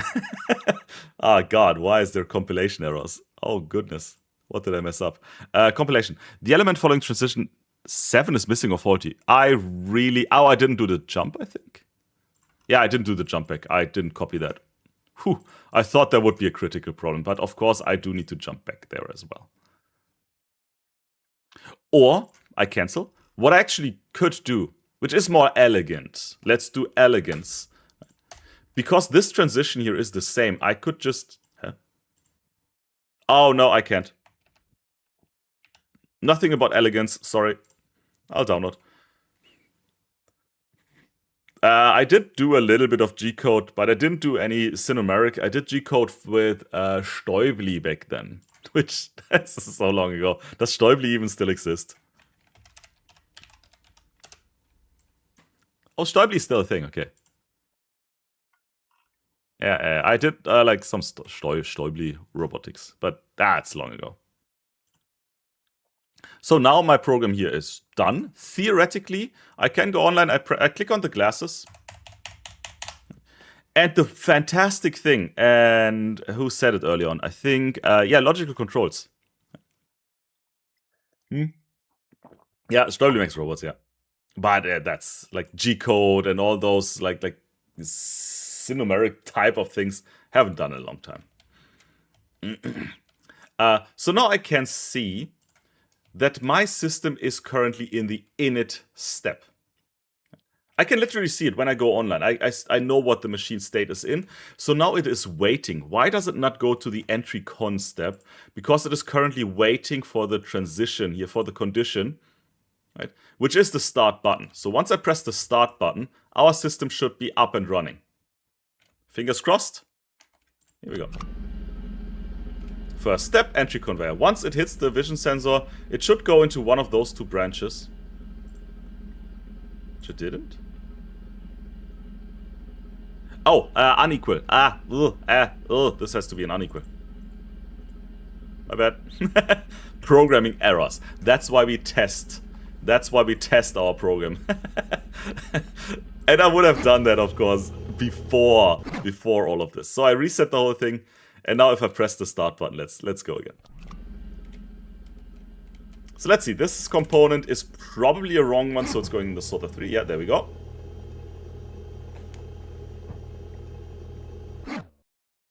Ah, goodness! Look at this, it got stuck there. Now, this is a system design problem, I would say. But it worked. Until here, it worked. Now, one thing that should have happened. Oh, that sensor is not very well designed. Like, this sensor right now gets interrupted. It gets interrupted and the system stops because, hey, of course. Almost. Now, one problem that we have, it's not a problem, but it is like we need to find a fix. Those damn mechanic. I could let's just grab the sensor. Let's just grab the sensor and let's just place it. No, we're not. We are PLC programmers right now. We're not going to tinker with the hardware. Ilya's perfect. There would be a solution with a timer. Yes, we can easily implement a timer in here. Or what I do, because I don't want to use a timer right now, what I want to do is I want to see, was there a component in the sensor? And is there a component not in the sensor anymore? Right? Yes, David, exactly. We could also ask for the negative edge. The man needs solutions. Also Siddhartha, timing and latching relays, all of it good solutions. Here is like the negative edge would be the best in this case, I would say, from the simplicity on. Now I'm going to do one thing that kind of is the edge. It will look a little bit different. Right? What we cannot do here is implement an edge in as a transition condition. It's just by design, by standard, not possible. And it makes sense that it's not. Right? Usually I could, but I can't. Now, if I want to have an edge detection, or in our case, what I will do is look at this. I'm going to take my step. I'm going to copy it. I'm going to paste it in here. Right? So this jump needs to go. I'm going to paste it in here. I will keep all of this active still. But I want to go to the next step only if the sensor gets active again. This is kind of an edge here. Right? Whoops. Not the most elegant way, and I could do many different things, but that would take time.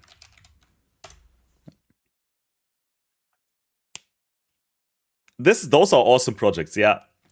And even that we could now use different things like timers, and you see I have timers up here, right? I can do plenty of things right now.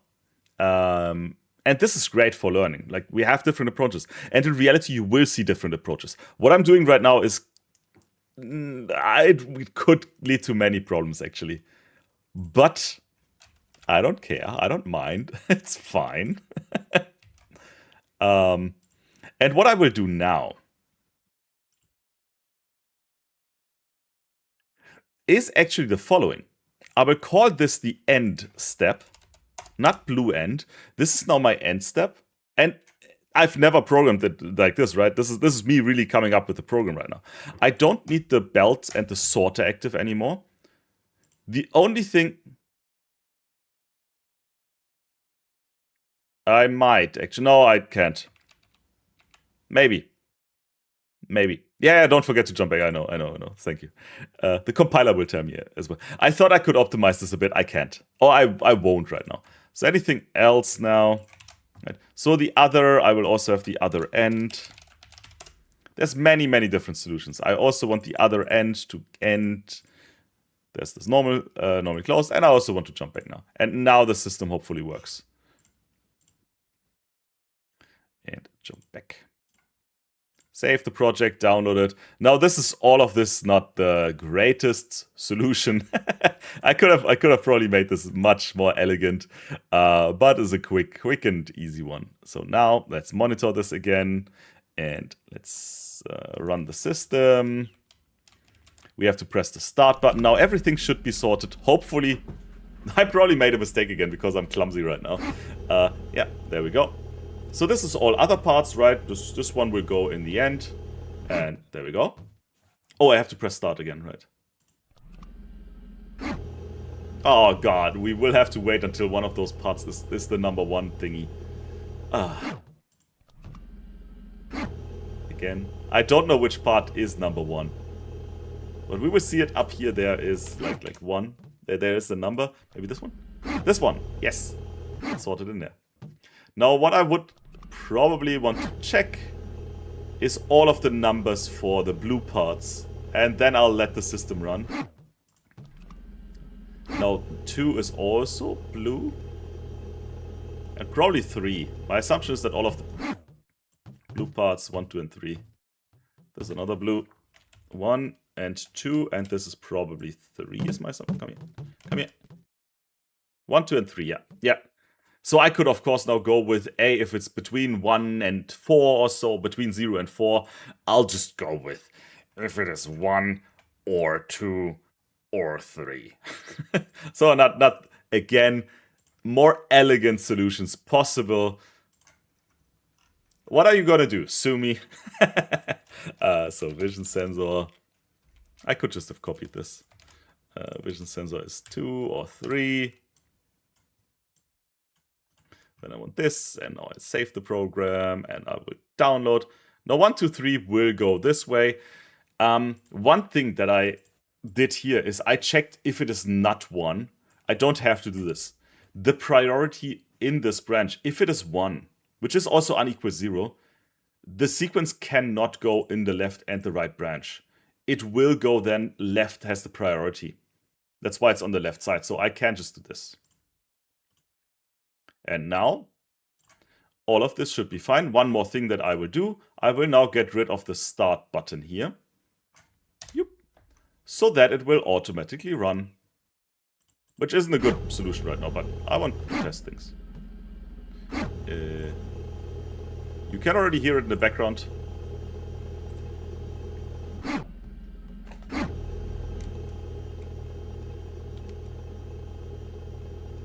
In this language, you cannot express many more things in this language.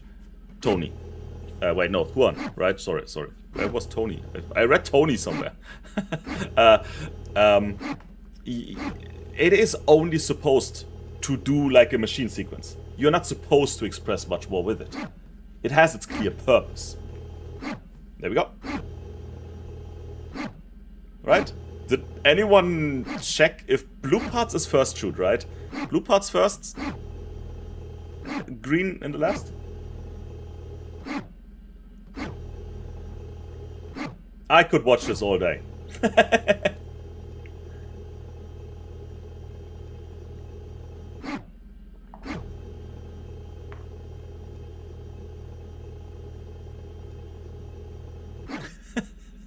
Oh, this is great. This is great. I love it.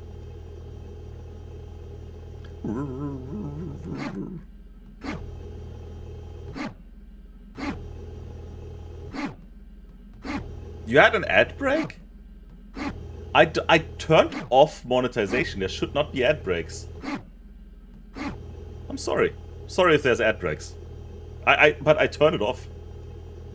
Pretty sure I did. Sorry if there was. You have problems connecting to PLC sim with your TI portal manufacturer. Oh, Ilias, yeah, that I can't really go in there. Nothing goes in number 2. Isaac. we could do that as well.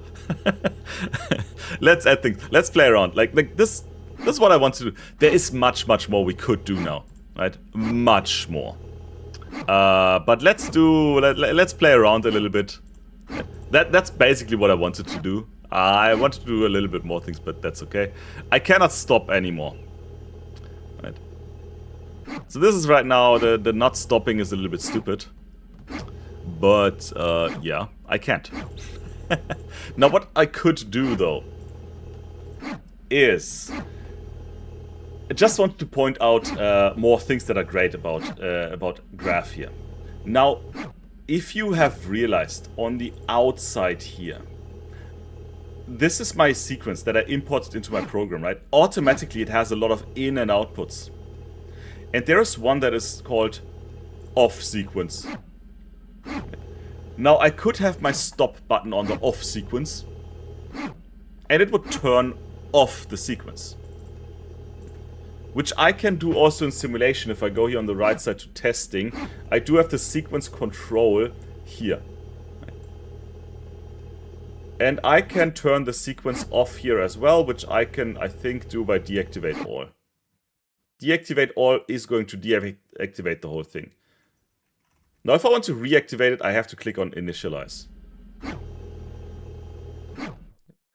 So I can now play around with it. I can do that. Depends on, yeah, Ilias, if you do have the normal PLC Sim version. I use PLC Sim Advanced. If you do have the normal PLC Sim version, you would have to use the Factory IO template that they supply. And this Factory IO template, you might just have to Google. I can give the link. DI portal, Factory IO.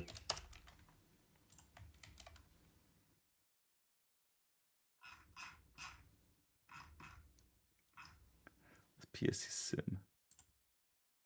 Yeah, there is a whole guide. I'm just going to send you the link. If you want, like, there's a whole guide. Like, setting up the simulation is not too easy sometimes. Can I make the belt running even if pack is already there? Sure. I could do that, but on purpose I did that, right? That the packages wait here. I could leave it running the whole time, but then if a second one comes, they might get sorted into the wrong plane. I could play around with my sequence here as much as I want to, yeah.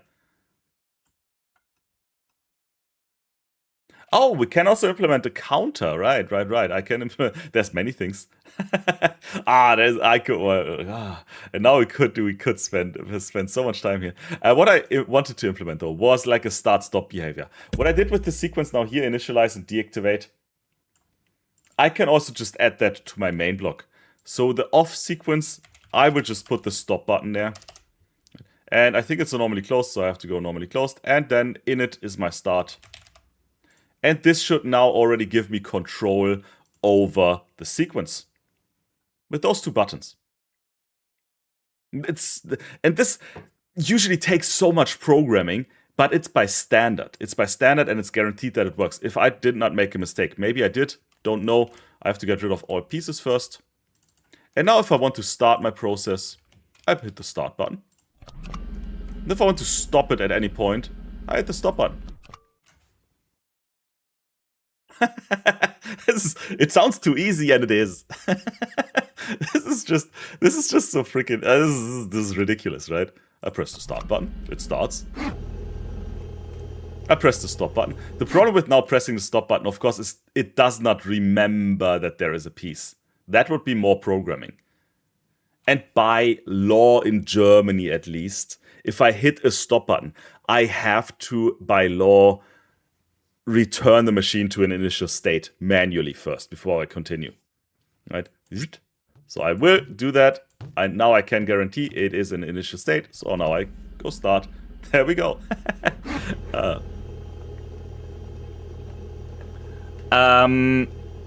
How to, like, using an in and outputs. That's a whole topic in itself. What I should not have done, I should really not have done that, is inside of my block here, I should not have used entry conveyor. Right. This is a global input.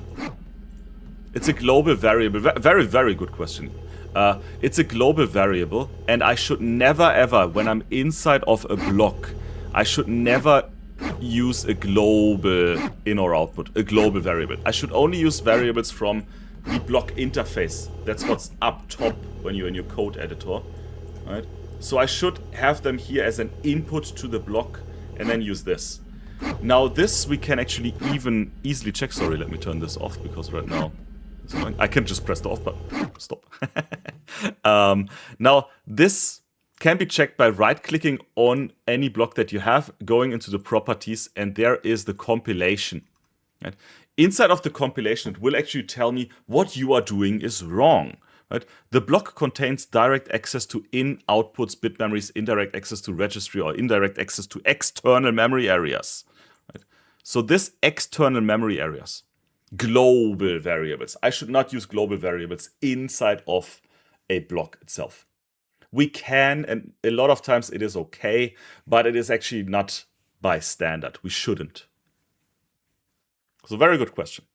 We should add them as an input from the outside. We could implement so much more BSS, yeah. Maybe let's have some let's have some fun with this. I don't know. What else can we implement? Many more things.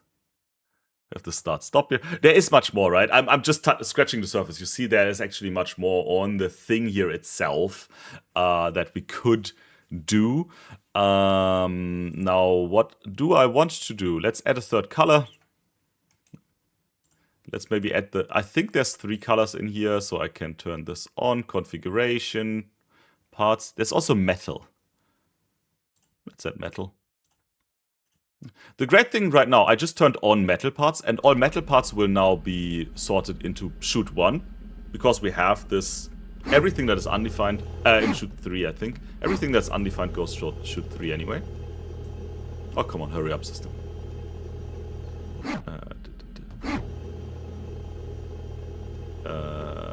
Yeah, there's metal. And this one, metal, I don't know where it goes. And I don't know the numbers, but let's say metal goes last and green goes center.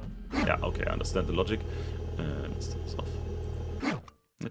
Now, working with this is extremely easy, right?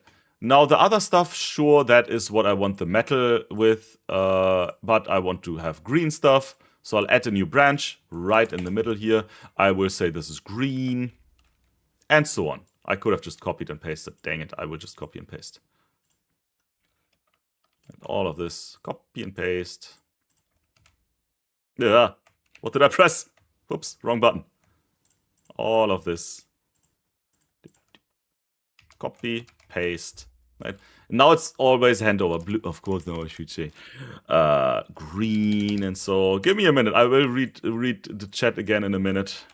But I want to. This is fun for me as well, right? This programming here makes fun, I would say, because you can directly see what's going on. By the way, if you have a step, you cannot have the same step name for 2 things.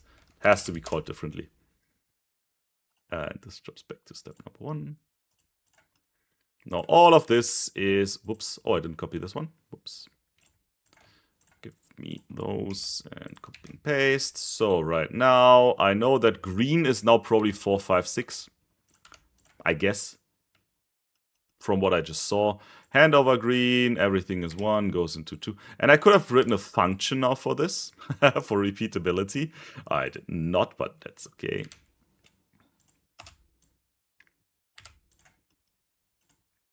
Here we go, that's okay, that's okay, that's okay. And here we go. Now green parts, middle, and so on. Easy peasy, lemon squeeze me. Now, you will see whenever we change something with like a data structure, we will have to reinitialize. That's a topic in itself. We have to reinitialize. Let's see. This already looks like a monstrosity. It's not too pretty anymore, but we do have now 3 chutes and 3 different colors, and everything is sorted into correct colors. Like all of this programming right now, while I was explaining, took us maybe 1.5 hours. I could have definitely done all of this in maybe 15 minutes. Maybe 20. Depends on. There are tons of very, very handy tools in TA. But this is not a Siemens thing, right? This is a standardized PLC programming language. 1 out of the 4 leftover programming languages that are standardized. I could do... Oh, logical controls. That's a good point. Thank you. That's what I want to do. I would use an enum for this. We could use an enum, where an enum would be creating our own PLC data type. But I don't want to. Can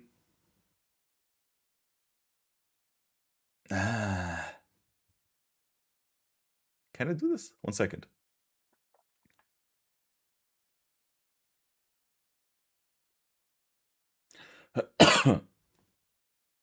Nah, I don't want to do that. Nah, there would be something complex with it, sorry. I don't want to. But we do have in here the so-called permanent pre-instruction. We could in the permanent pre-instruction just permanently see, hey, are we dealing with green? Are we dealing with blue? Are we dealing with, and so on. Or maybe, how much time? 15 minutes. I have 15 minutes basically left. We could use the enable. We could use many things. The reinit we would still need. The reinit, that's me. That's me doing this manually.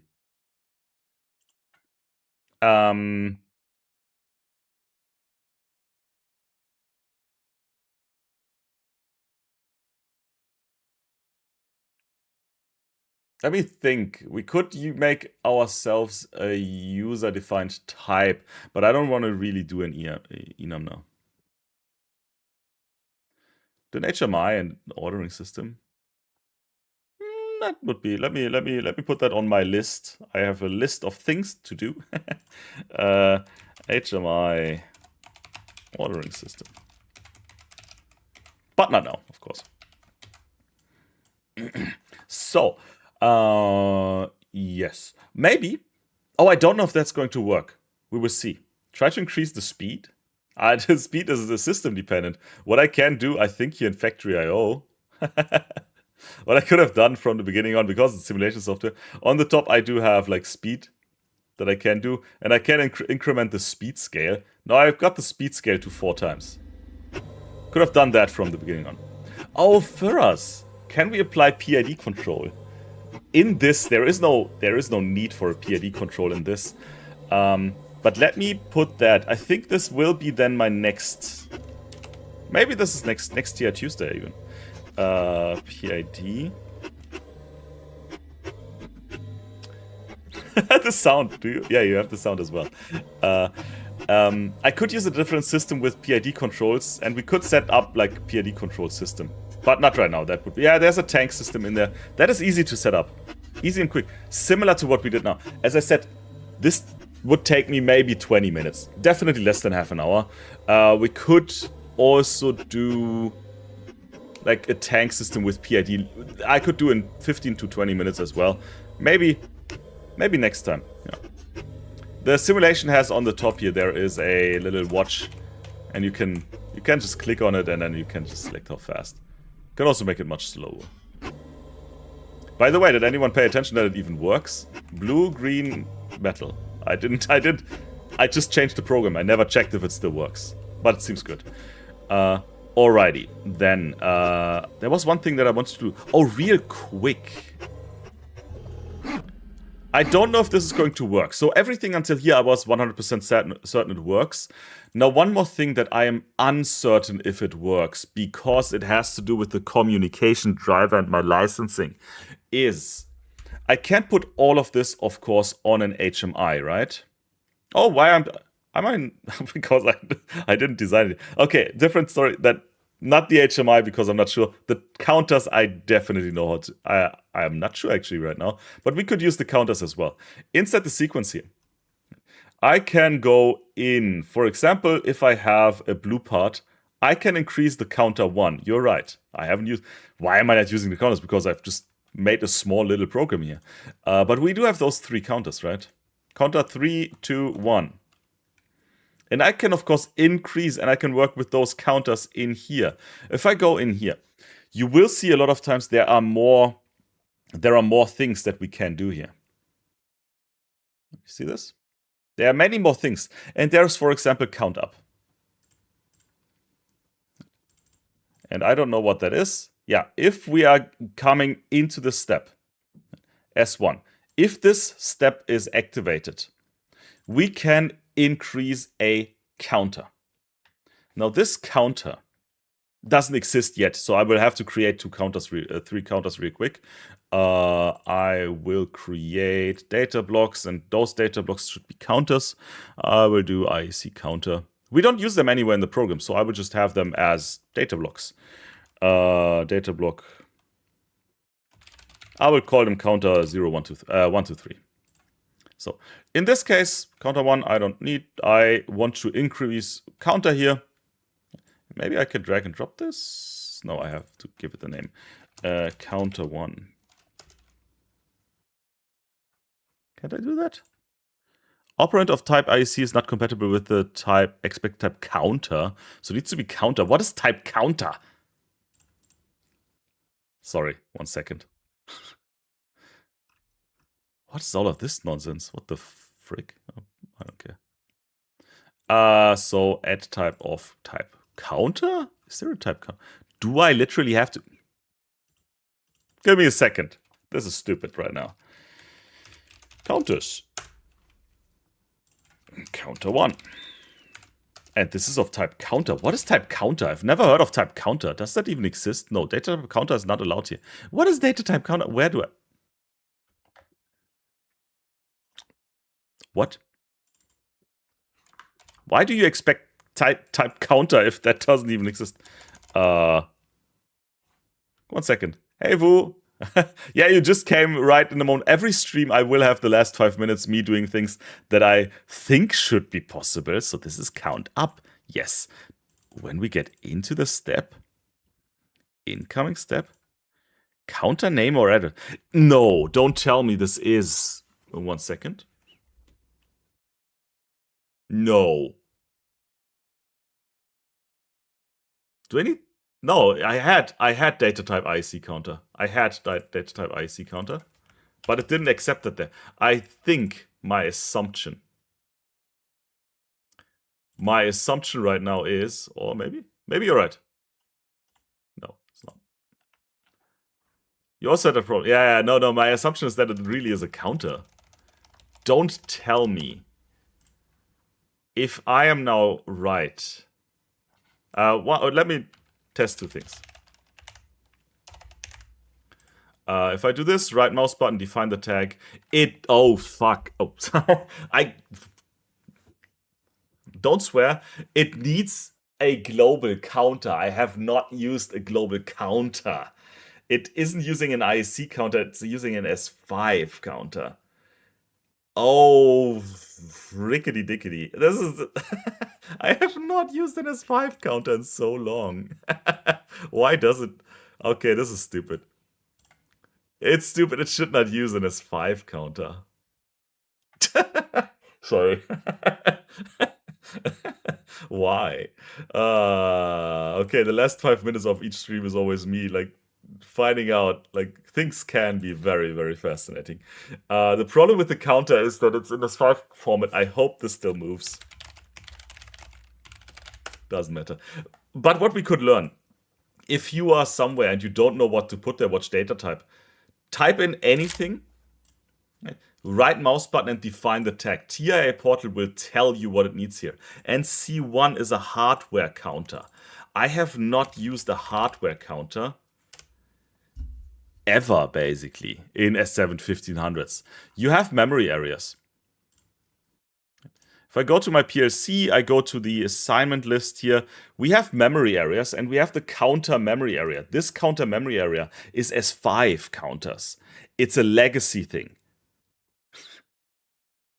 This is right now, I'm baffled. It works in the end, but I'm baffled how strange this is.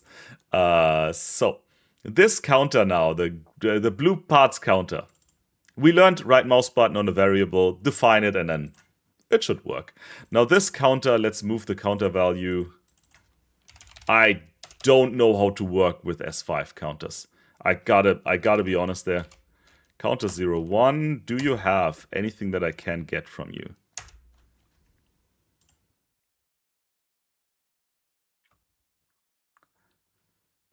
How strange it is. Sometimes things are strange, yes. Can't I just grab the value?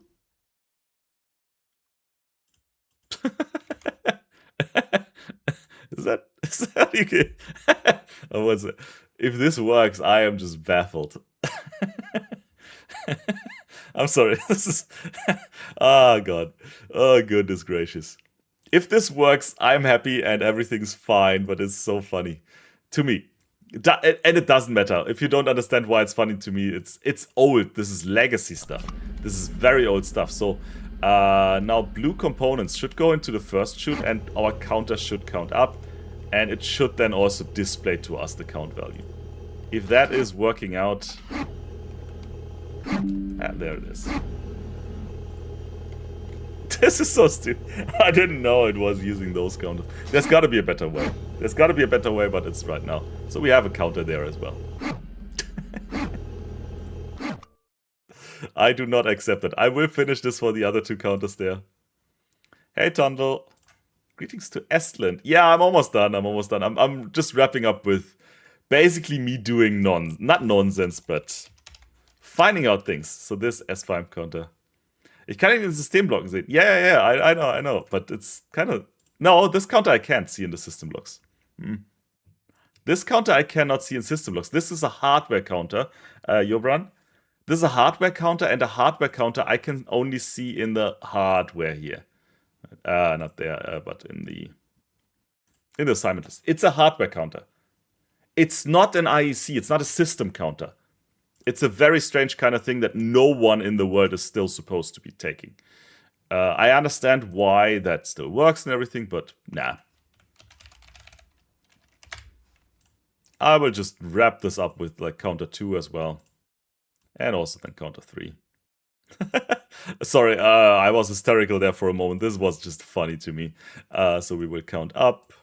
We want to count if there is an incoming step. I was not aware that this is how it's done. Like with those kind of counters. It kind of makes sense, but it also is very, very strange.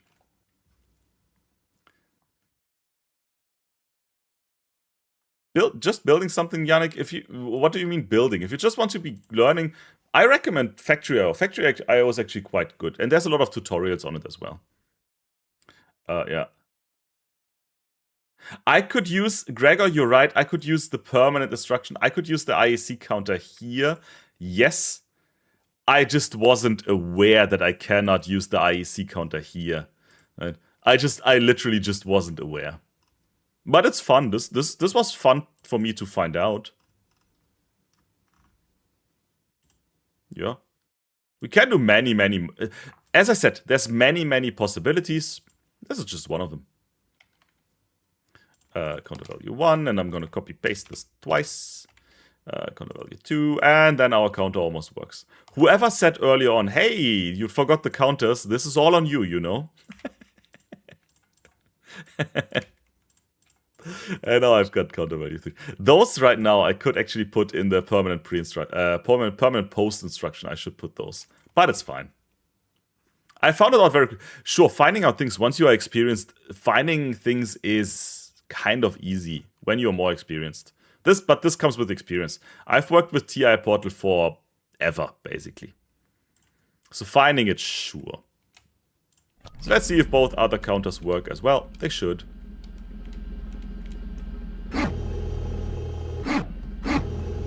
So we have a total of 3 blue, we have 1 green now, so the other counters work as well.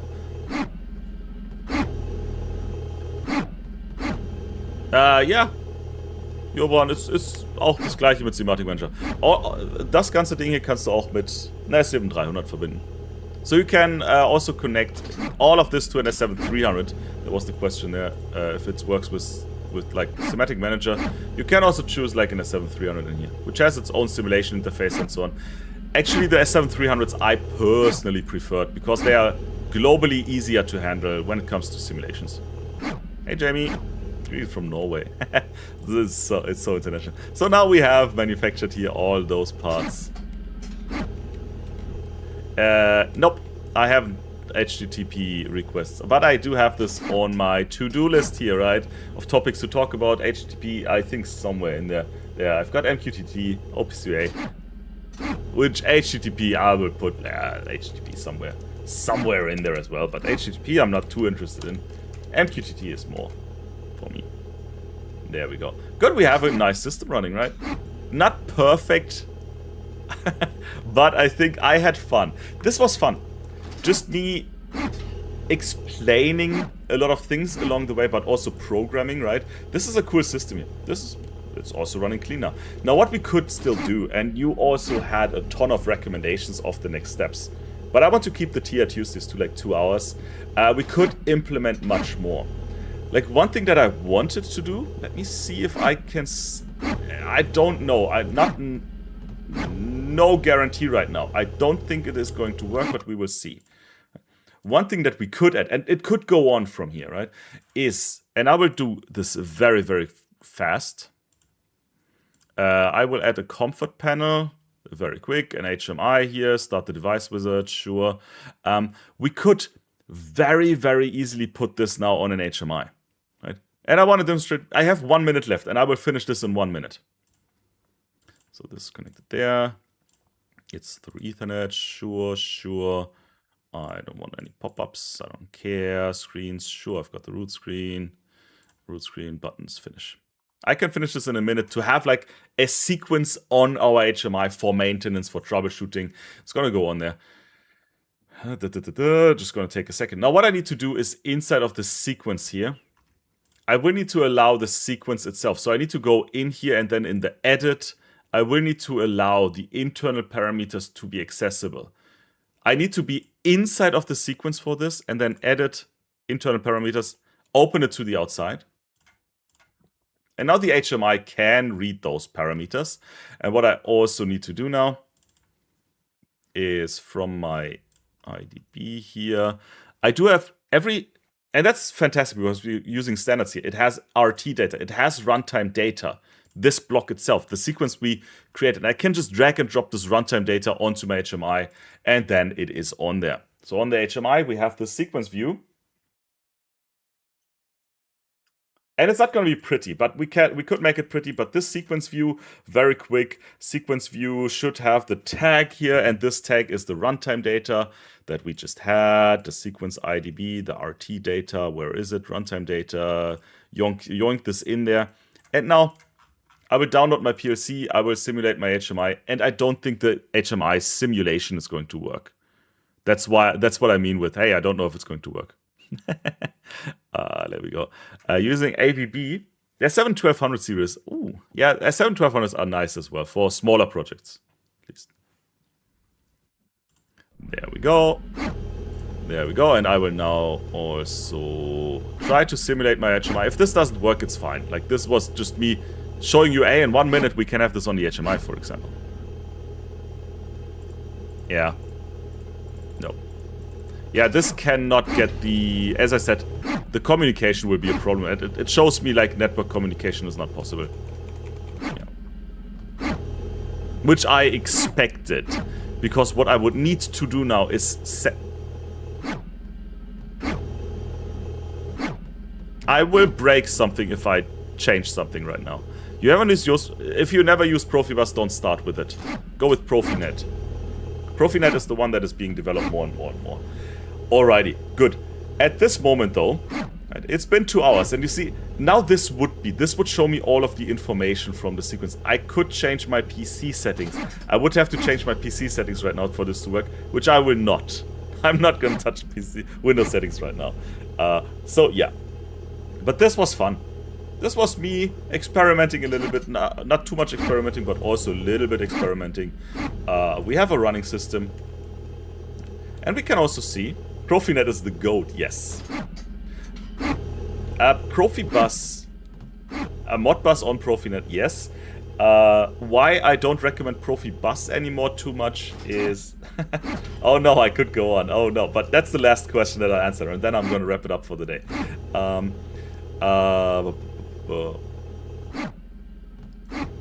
Now, Profinet.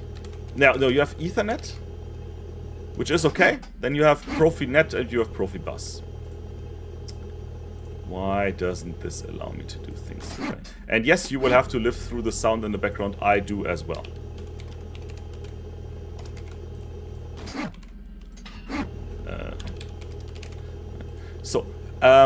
They all have their own advantages, disadvantages. Right? Profinet is a subset of Ethernet. It uses Ethernet, but it also abuses Ethernet. Right? Profibus is its own thing, its own architecture, everything. Like, the main purpose of Profibus is gathers signals on a bus, like smaller signals, no data, just signals, if something is on or off. The biggest advantage of Profibus is it is easy and it is real time.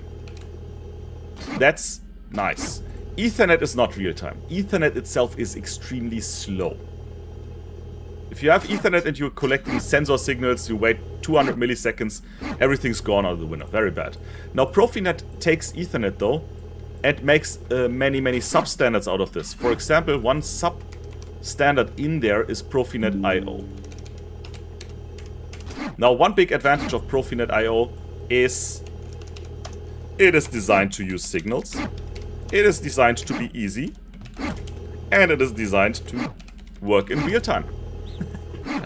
Now, it basically can fully replace Profibus. Profibus is more of a legacy thing, I would say. I wouldn't use it in newer systems. I wouldn't use it. Yeah, they lack many, as Wu says, they lack many modern features. Yeah. There is no real reason anymore to use serial communication. It's not. Yeah. There we go.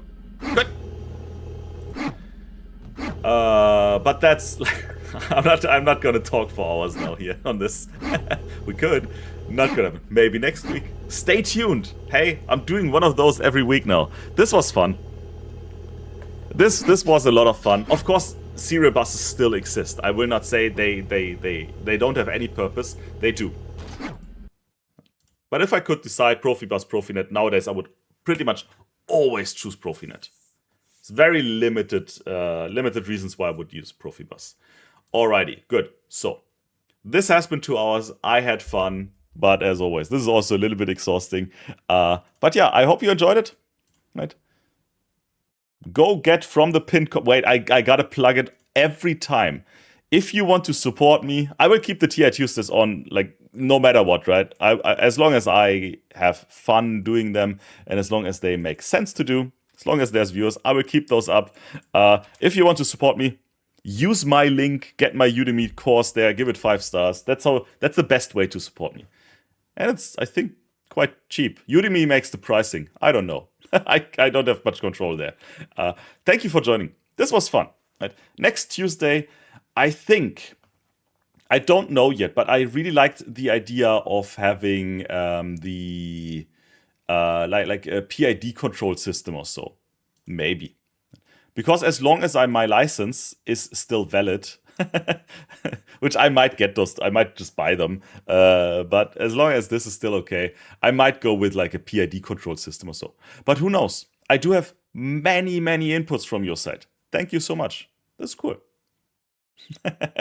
Yeah, appreciate you being here. Oh, this is great. This is fun. This is good. It's not just that I'm programming. I'm also having fun. Good. But for now, turning my face cam on. The videos, the recordings will always be up on the channel, right? So if you missed something, you didn't really miss it. You just see it later on. It's beer o'clock. It's already 8 p.m. For me, it is take my cell phone, sit in front of the TV o'clock. Which I don't drink too much beer, but it kind of is beer o'clock. You're right. It's. Thank you very much. Have a great evening, everyone. AS interface. Oh, AS.